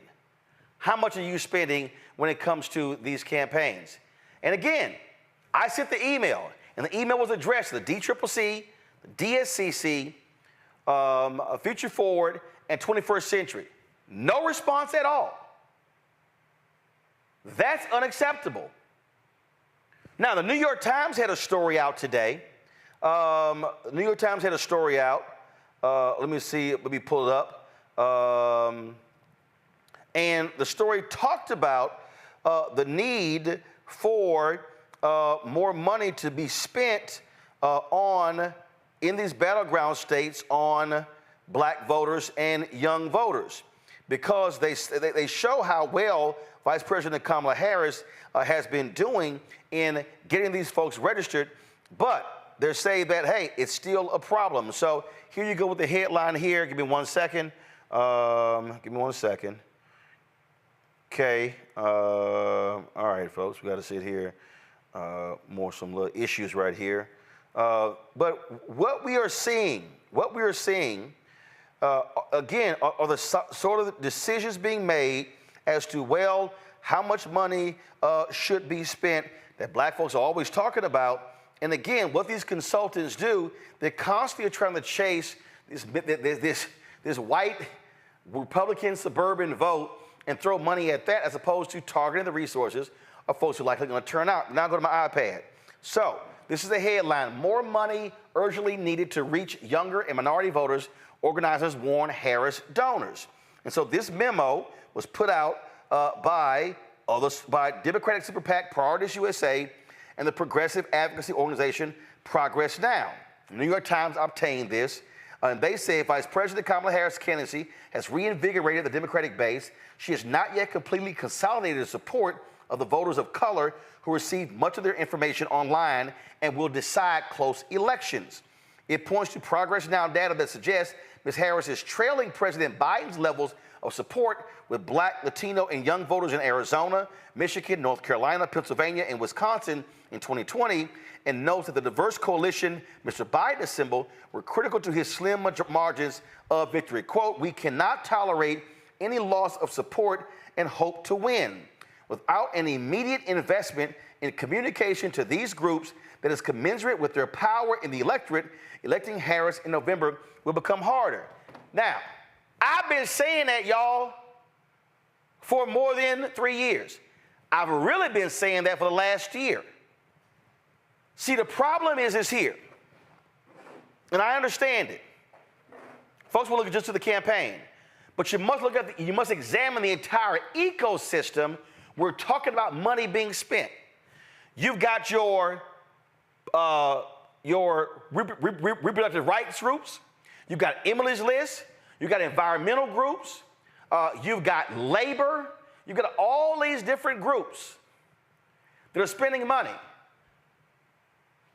This entire election is estimated somewhere from $10 to $12 billion is going to be spent. Yet when you start asking the question, how much is being spent on black folks? Crickets.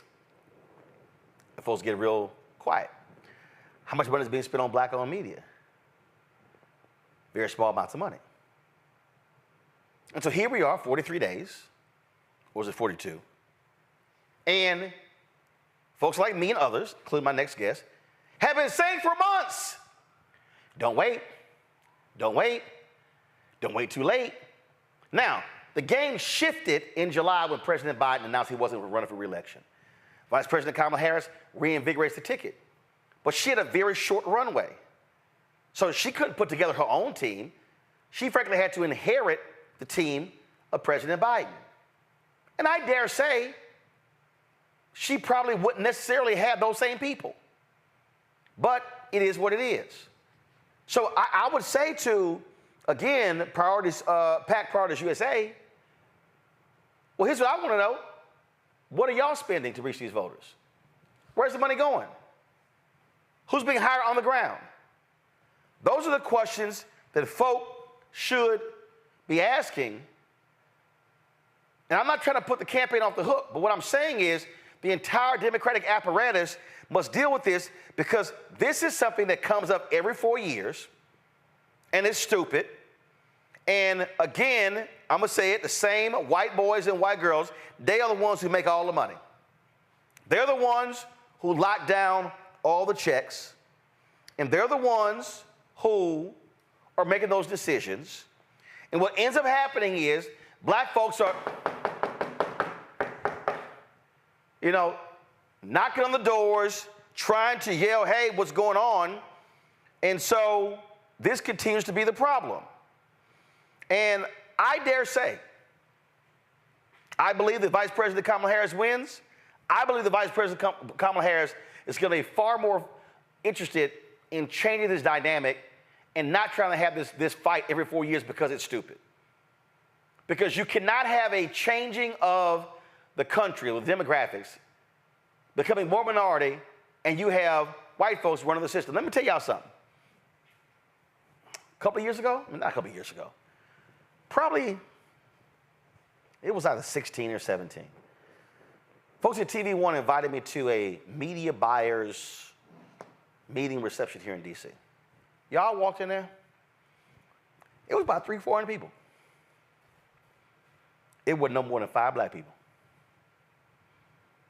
Let me say it again. It's about 300 or 400 people at that reception. No more than 5 black people. I was one of the 5. If you want to understand who controls the money in politics, it ain't black people.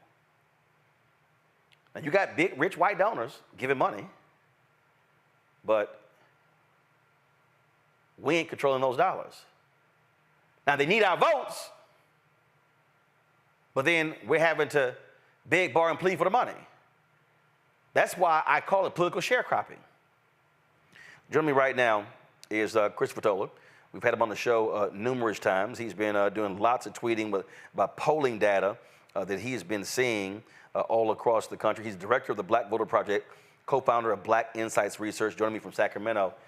And Chris, you have been making this point constantly in your tweets that if the Harris-Walz campaign wants to win, and if Democrats want to win governor's mansion in North Carolina, hold the Senate seat in Ohio, hold the Senate seat in Arizona, hold the Senate seat in Nevada, flip the Senate seat in Florida and Texas, there has to be investment targeting black people, minority voters, and young voters.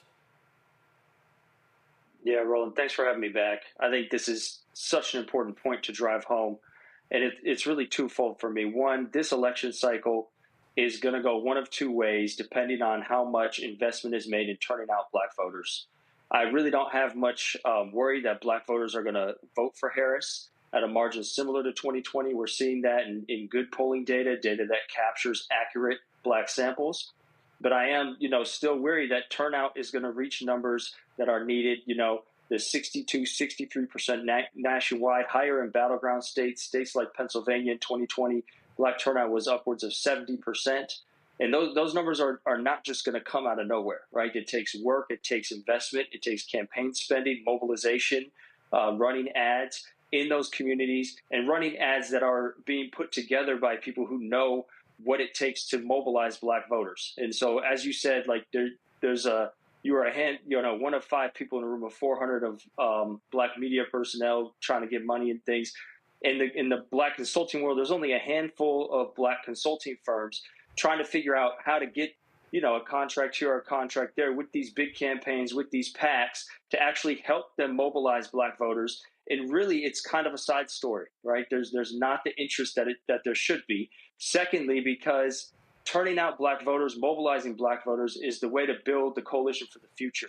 Black voters, as you mentioned, are the most steady support of the Democratic Party. And once you get someone to vote, they're likely to continue voting for the foreseeable future. And so the more black people you can get into the electorate, the more young people you can get registered and voting in an election like this, when there's a lot of excitement, a lot of enthusiasm around a candidate like Kamala Harris, you could change the electorate for years to come, right? For generations, right, if you put that time and energy in. And Chris, Chris, the issue here is not percentage. It's volume. That's the point. Yeah. What I have been saying on this show to our audience is that if black people turn out at 70% of our capacity, it completely changes the election. So, because first of all, we've seen in the last 5 cycles, the black voter turnout has been dropping. We also understand voter suppression, shutting down of locations, and all the different methods Republicans are doing to stop people targeting formerly incarcerated folks in Nebraska and Florida and other places. But it's turning them out. And when you talk about those ads, yes, ads that resonate with black people, ads done by black people speaking in our language. But it's not just ads. It's also on the ground. It's touching people. It's activation. It's also funding grassroots organizations who are going door to door, precinct by precinct, who are going to those places, sending folks that look like them. You can't send some young white kids with an iPad to rural North Carolina and rural Georgia. They don't connect with those folks. You've got to be able to do, you got to be doing things in East North Carolina. You got to be doing things in rural Georgia. Like I was there with Warnock in 2020 and 2022. Those are the things that were happening. And unfortunately, that requires resources. But what happens with these white Democratic strategists, Chris, they want to dump all the money in television because that's how they make their money, because they get a percentage of the media buys. And so you got to have folk understand. And this is also what I've been saying constantly, and I've been yelling this, that the black electorate has changed. If you look at, every year post the Civil Rights Movement, and I call myself a Civil Rights Movement baby because I was born November 14th, 1968, and I see with my generation, which was Gen X, that you see every year less self-identify as Democrats, which means we are open to other perspectives. Now, do we still likely vote Dem? Yes, but we don't self-identify, which means you now have to micro-target black people. That means that you now have to spend, the reality is, 3 to 4 times more money to reach black voters than you used to do because black voters are not self-identifying. And Chris, I dare say that's the problem for the white consultants. They don't want to spend that money. They are looking at going, well, you know, why should we spend, according to the Notice story, $70 million was spent on paid media for black audiences in 2020, and it's going to be less spent by the campaign this year. And again, that was an issue with turnover there between Biden and Harris. That whole month, campaign was almost broke because fundraising pretty much shut down. That was a big problem as well. I can tell you for a fact that there was a meeting with labor in June, on June 17th, and $60 million was committed to be spent. And then, of course, that debate was 10 days later. But these white Democratic strategists are going to have to shut the hell up and listen to black people and realize the micro-targeting of black people is real, and you're going to have to cut a bigger check, and that means funding black political consultants, black pollsters, black get-out-the-vote efforts, and black-owned media. And I've been in some of those conversations, and what you're saying is exactly what's happening. And a lot of the research falls to the same faults as the larger sort of public opinion polling research we've seen, where they look at the black community in certain states or across the country, and they say, oh, it's 12% here, it's 13% here. In some states, it's less. And it's more effective to spend trying to address all voters, and we'll just throw in a little part of the ad or throw in a little part of the campaign that's going to capture black voters, speaking to them through just a little segment of the entire campaign instead of doing more targeted, focused ads. And that's not working, right? And the black community ends up getting written off, ends up being forgotten in these larger campaigns. And there's a real missed opportunity, especially at a moment like this, to not only bring the black community into this campaign, but again, to mobilize the black community for the future. When we look at places like Georgia, Georgia didn't turn blue overnight. It was almost a decade of a campaign on the ground there, Black Voters Matter campaign, working to try and get Stacey Abrams in the governor's office, as you mentioned, to get Warnock elected to the Senate. That was years and years and years in the making, that these campaigns, that these PACs don't really want to do or don't understand how to do and aren't committed to that type of investment. But that's really what's needed. And if so, we won't have to look at decisions like today where we see conservative courts deciding whether or not someone gets extra time to live, right? Or if there's actually going to be a stay on an execution where there's sort of overwhelming evidence that someone should have extra time to live. In this case, right, the court, because it's overwhelming conservative right now, made that decision for him. If black voters are in the fold, if we are having black voters voices heard to the magnitude that they should be and could be, it can completely change the political landscape. I want to go to my panel here. I'm going to go to Mustafa first. Mustafa. You're doing. My dad used to have this quote. He used to say, "Don't tell me you love me, show me you love me." And it makes sense that don't tell me you want black votes, show me you want black votes. Mm-hmm. So I'm wondering, how do we make sure that these folks who have these dollars are actually moving them? What is the pressure point? What are the leverages that we have to move this in the right direction? And I think for me, I always turn to just like getting out the vote firsthand. And once you can get someone voting and active, and you can make the case that their vote matters, that there's something to vote for, then you have to look at getting Black elected representatives in office and getting Black officials in office who are from the community, who will relate to the community, and who understand the struggle that we're talking about. And so it's not only just changing who's voting, but changing what the elected representatives look like. And as you'll see, some of the most vocal representatives out there fighting for the Black community day in, day out are Black representatives, right? They, even if they don't have that deciding vote, even if they're not out there passing the most revolutionary policy, their voice is out there, oftentimes changing the conversation. And so it's a two-way street for me. You have to get the voters in there and active, but then you also have to get Black representatives on the ticket and voted it into office as well. And that automatically almost puts pressure on the parties, on these PACs, to think about the Black community in different ways. Larry? Yeah, hey, Chris. Thanks for taking time. I follow you on Twitter, and listen, and have a chance to read a lot of your tweets about the Black vote, and as some of these polls come out the last several weeks. So thank you for all your work. And so my question relates to something, Roland talked about in terms of micro-targeting. A lot of times people think Black people are homogeneous, and we all think the same way, which is not accurate. And so I saw some of your tweets you talked about, and we've seen some stats about this in terms of Black males under the age of 40. And, that number, a larger percentage of those individuals will consider voting for Donald Trump. And so hypothetically speaking, if you were running the Harris campaign, hopefully someone from the campaign is watching right now, what would you do to micro-target those young Black males under the age of 40 to convince them it's in their best issues, in terms of policy issues, and this is in their best interest to support VP Harris? That's a great question. And this goes back to, again, sort of understanding the heterogeneity of the Black community, and that it's not all just one homogenous group, even within this idea of young Black men. And of course, you're going to have this small percentage of the Black community that is conservative, that is going to be sort of Republican and vote for Trump no matter what.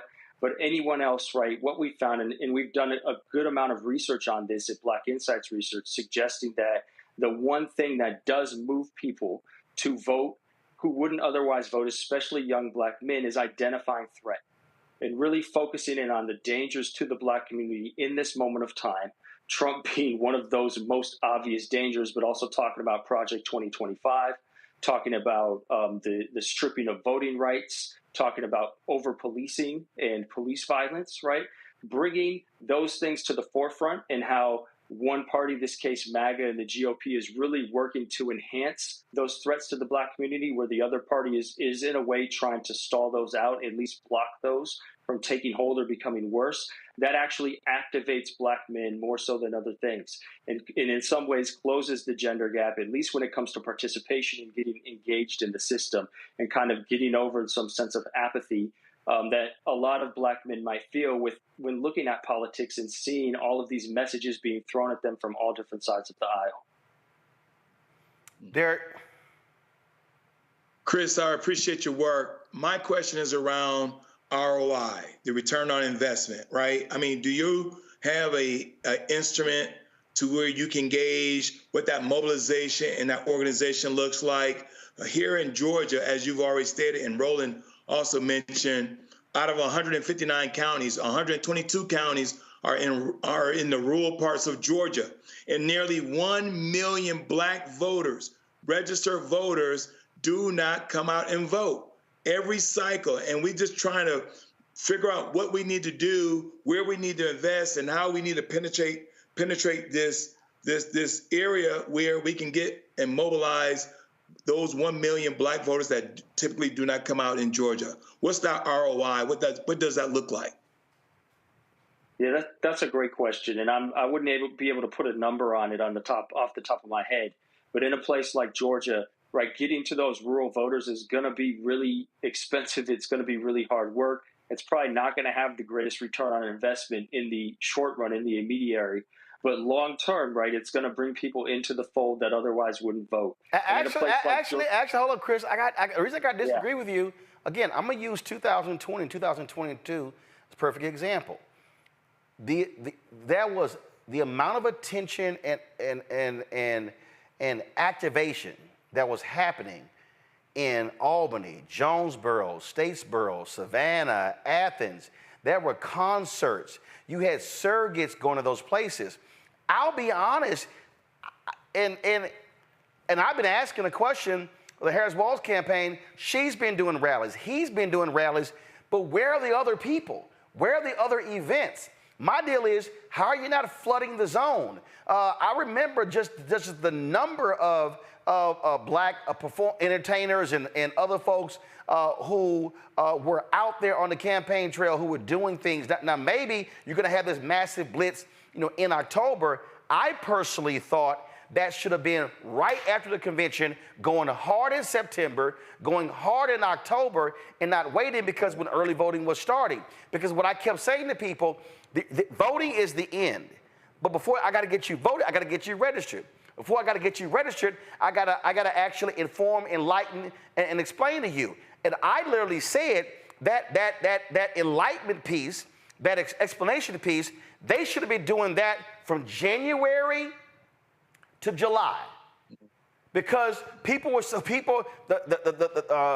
data from Terrence Woodbury, from Cornell Belcher shows people were saying, I don't know what they've done, I don't know what they've accomplished, and so they need to be spending the time explaining policy, holding these town hall discussions. They should have been flooding the zone for me, and this is pre-Harris. This was really when the Biden folks were running the campaign. I was like, what are y'all doing? They should have been having black mayors, and they should have been having state reps and state senators and county commissioners having these conversations all over the country, especially in these battleground states. It wasn't happening. Now your runway is shorter. Now it's shorter. And the reason I call those PACs out, pull it back up. The reason I call it PACs out, because the campaign, let me be clear, the campaign has a massive infrastructure. They're opening offices. These PACs right here, they're sitting on money. They're spending that money on ads.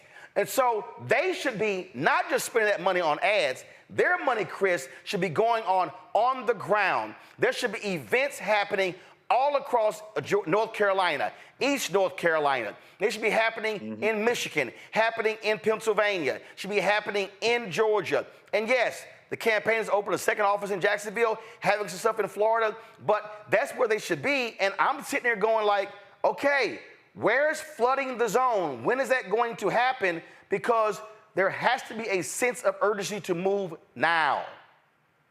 No, absolutely. Let me be clear.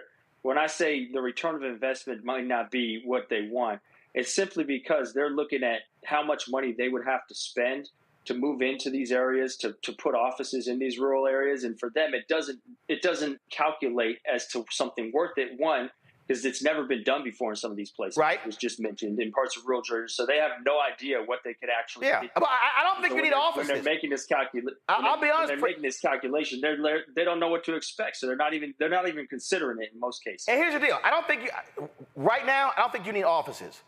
But I think what you can do, you can stop by and visit.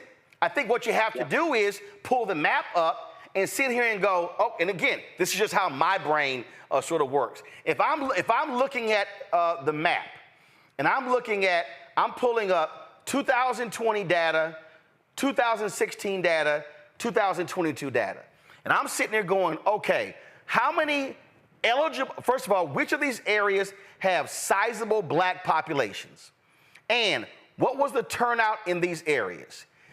You have the data, you can see it by precinct. And so then my deal then is, okay, how do we now have events, and whether you roll in for a day, whether you do a bus tour, or whether you sit here and say, okay, fine, there's going to be campaign surrogates having events. We're also going to be funding, that's where the PACs come in. We're going to be funding Black Voters Matter, funding Georgia Stand Up, funding some of these other people to be driving those different things, and then having their local events. To me, that's what you do. And here's the other thing that these white consultants don't even understand.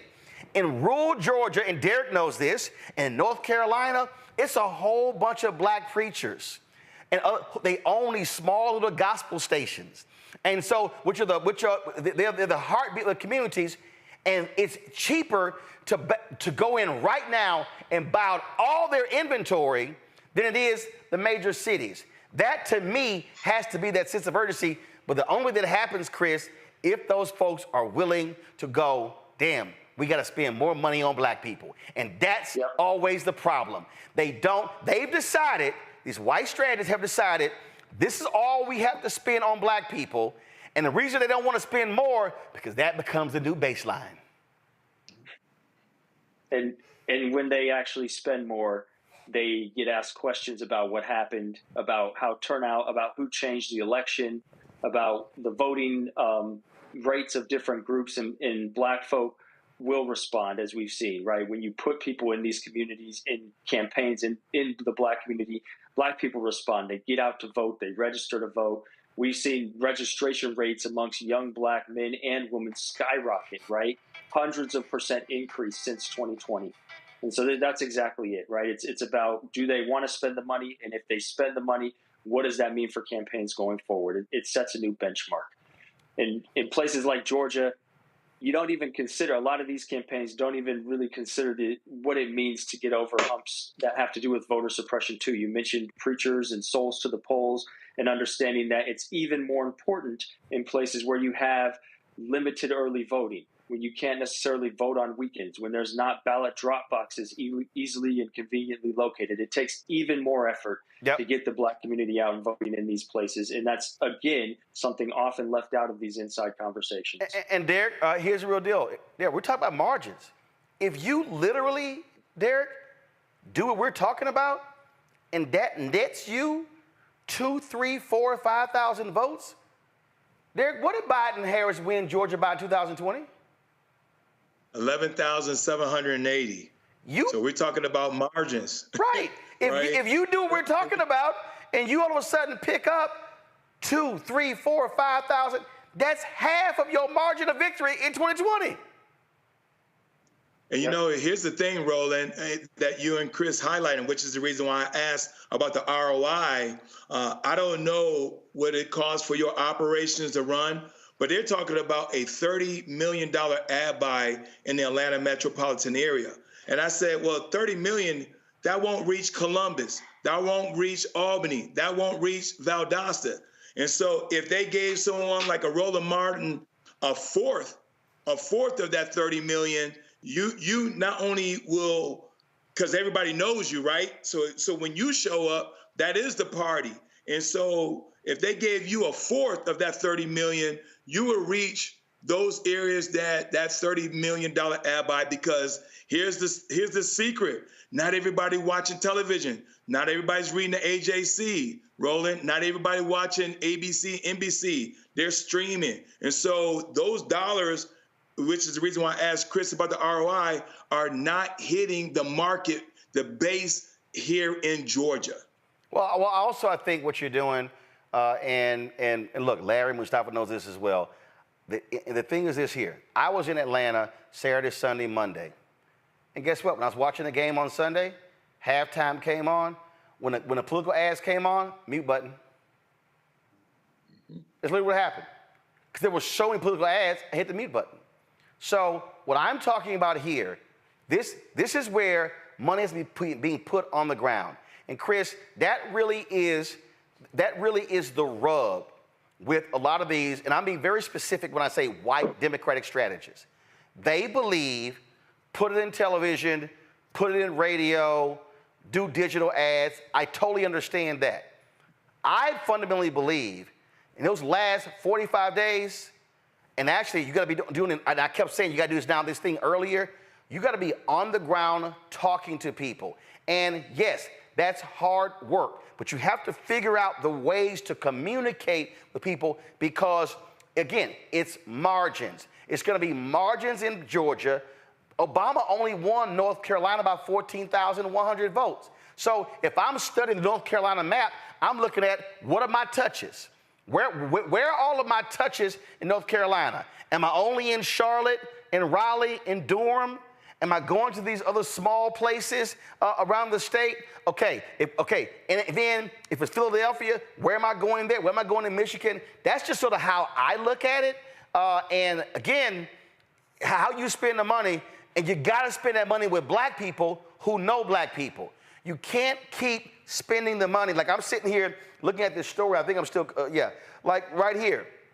It says, one company, Media buying and analytics, they got $36.5 million. Media buying got $76.4 million from the campaign. Another $62 million. Bully Pulpit got $41.4 million. They got another $17.5 million.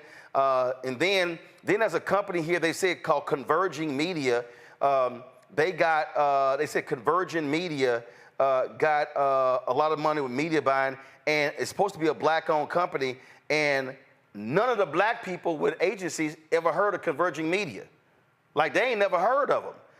And so when you start looking at these agencies, and I can tell you, I know for a fact, you got Fuse, Cliff Franklin, Carol H. Williams, Carol H. Williams Advertising, Liquid Soul, Terrell Whitley.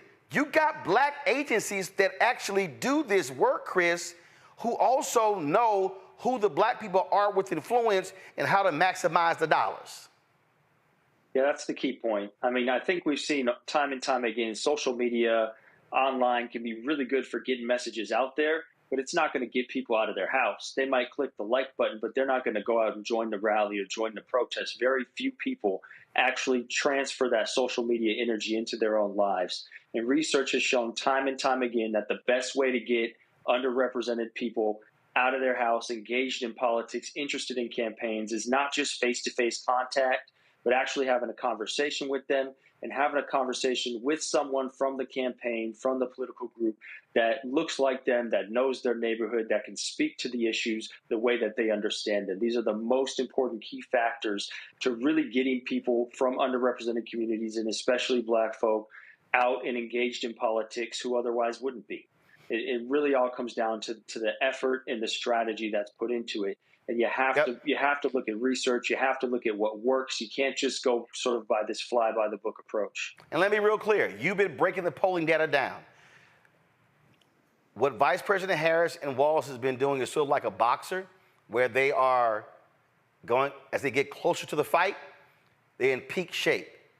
So they have been executing a very strong strategy. Now, though, this is now where it's a turnout game. It's a turnout game. It's not, that's all this now is. And you've got to then look at those numbers and say, where can we turn out 100, 200, 300, 400, 50, 75? And those numbers start adding up. Because again, Obama won North Carolina by 14,100 votes in 2008. And he only won North Carolina because of a massive black turnout. That's what the Harris-Walz campaign is going to need to win North Carolina and to win Georgia. It's doable, but you got to cut the check to actually make it happen. Necessarily capture all the new voters for Harris. We have to assume that there's going to be a handful or a significant number of new voters on Trump's side as well. People coming out who don't want to see the first woman president. People who are voting through their eyes of racism and sexism, and you have to be ready for that. And so you can't just say, "Oh, we're going to get it. We got this margin." You have to be over the top, especially considering the attacks on the voting process and the voting system. Rumors of problems certifying votes. You have to get every last voter out there in an election like this. You don't want it to be as close as as these super thin margins, because it's going to end up coming back and biting you in the butt when it's all said and done. And you don't want to lose on any of these technicalities when you can spend the money now and continue to actually drive up your numbers with black folk and other groups. I'm going to leave one last story. That is 60 days out in 2016. The Hillary Clinton campaign was told, hey, you need to spend more money on black media. The request was $5 million. They said no. They were sitting on $65 million. They said no. Check this out. I never forget, Chris, Mustafa, Derek, Larry, no lie. On the Friday, on a Thursday night before the election, I get an email late at night. They were trying to rush out almost $1 million to black media, and it was too late. Inventory had already been bought. It was too late. And here's the other mistake. Campaign ends, the PACs and the campaign left with millions of dollars in the bank. Is it the point when you run to spend all your money, you put it in the field before Election Day? That, to me, should not be the mistake that they make. So we'll see what happens. Chris, I appreciate it, my brother. Thanks so very much. Let me thank Derek, Larry, Mustafa for being here as well. We'll see what happens. Folks, that is it for us. We appreciate y'all watching today's show. Don't forget to support the work that we do. Join our Bring the Funk fan club. You can see your check and money order to P.O. Box 57196, Washington, D.C. 20037-0196. PayPal's R Martin Unfiltered, Venmo's RM Unfiltered, Zelle, Roland at RolandSMartin.com, Roland at RolandMartinUnfiltered.com. Download the Black Star Network app, Apple phone, Android phone, Apple TV, Android TV, Roku, Amazon Fire TV, Xbox One, Samsung Smart TV. Don't forget to get a copy of my book, White Fear, How the Browning of America is Making White Folks Lose Their Minds. Available bookstores nationwide. Get the audio version on Audible. Folks, I'll see you tomorrow. Let me shout out North Carolina A&T. Yep, I'm rocking the North Carolina A&T vote shirt. And so shout out to them. Again, y'all going to be critical. And every student, North Carolina A&T, should be registered. And y'all should be casting your ballot in this critical election. Folks, I'll see y'all tomorrow right here on the Black Star Network. Holla! Black Star Network is here. Oh, no punch! I'm real revolutionary right now. Thank you for being the voice of Black America. All momentum we have now, we have to keep this going. The video looks phenomenal. See, there's a difference between Black Star Network and black-owned media and something like CNN. You can't be black-owned media and be scared. It's time to be smart. Bring your eyeballs home. You dig?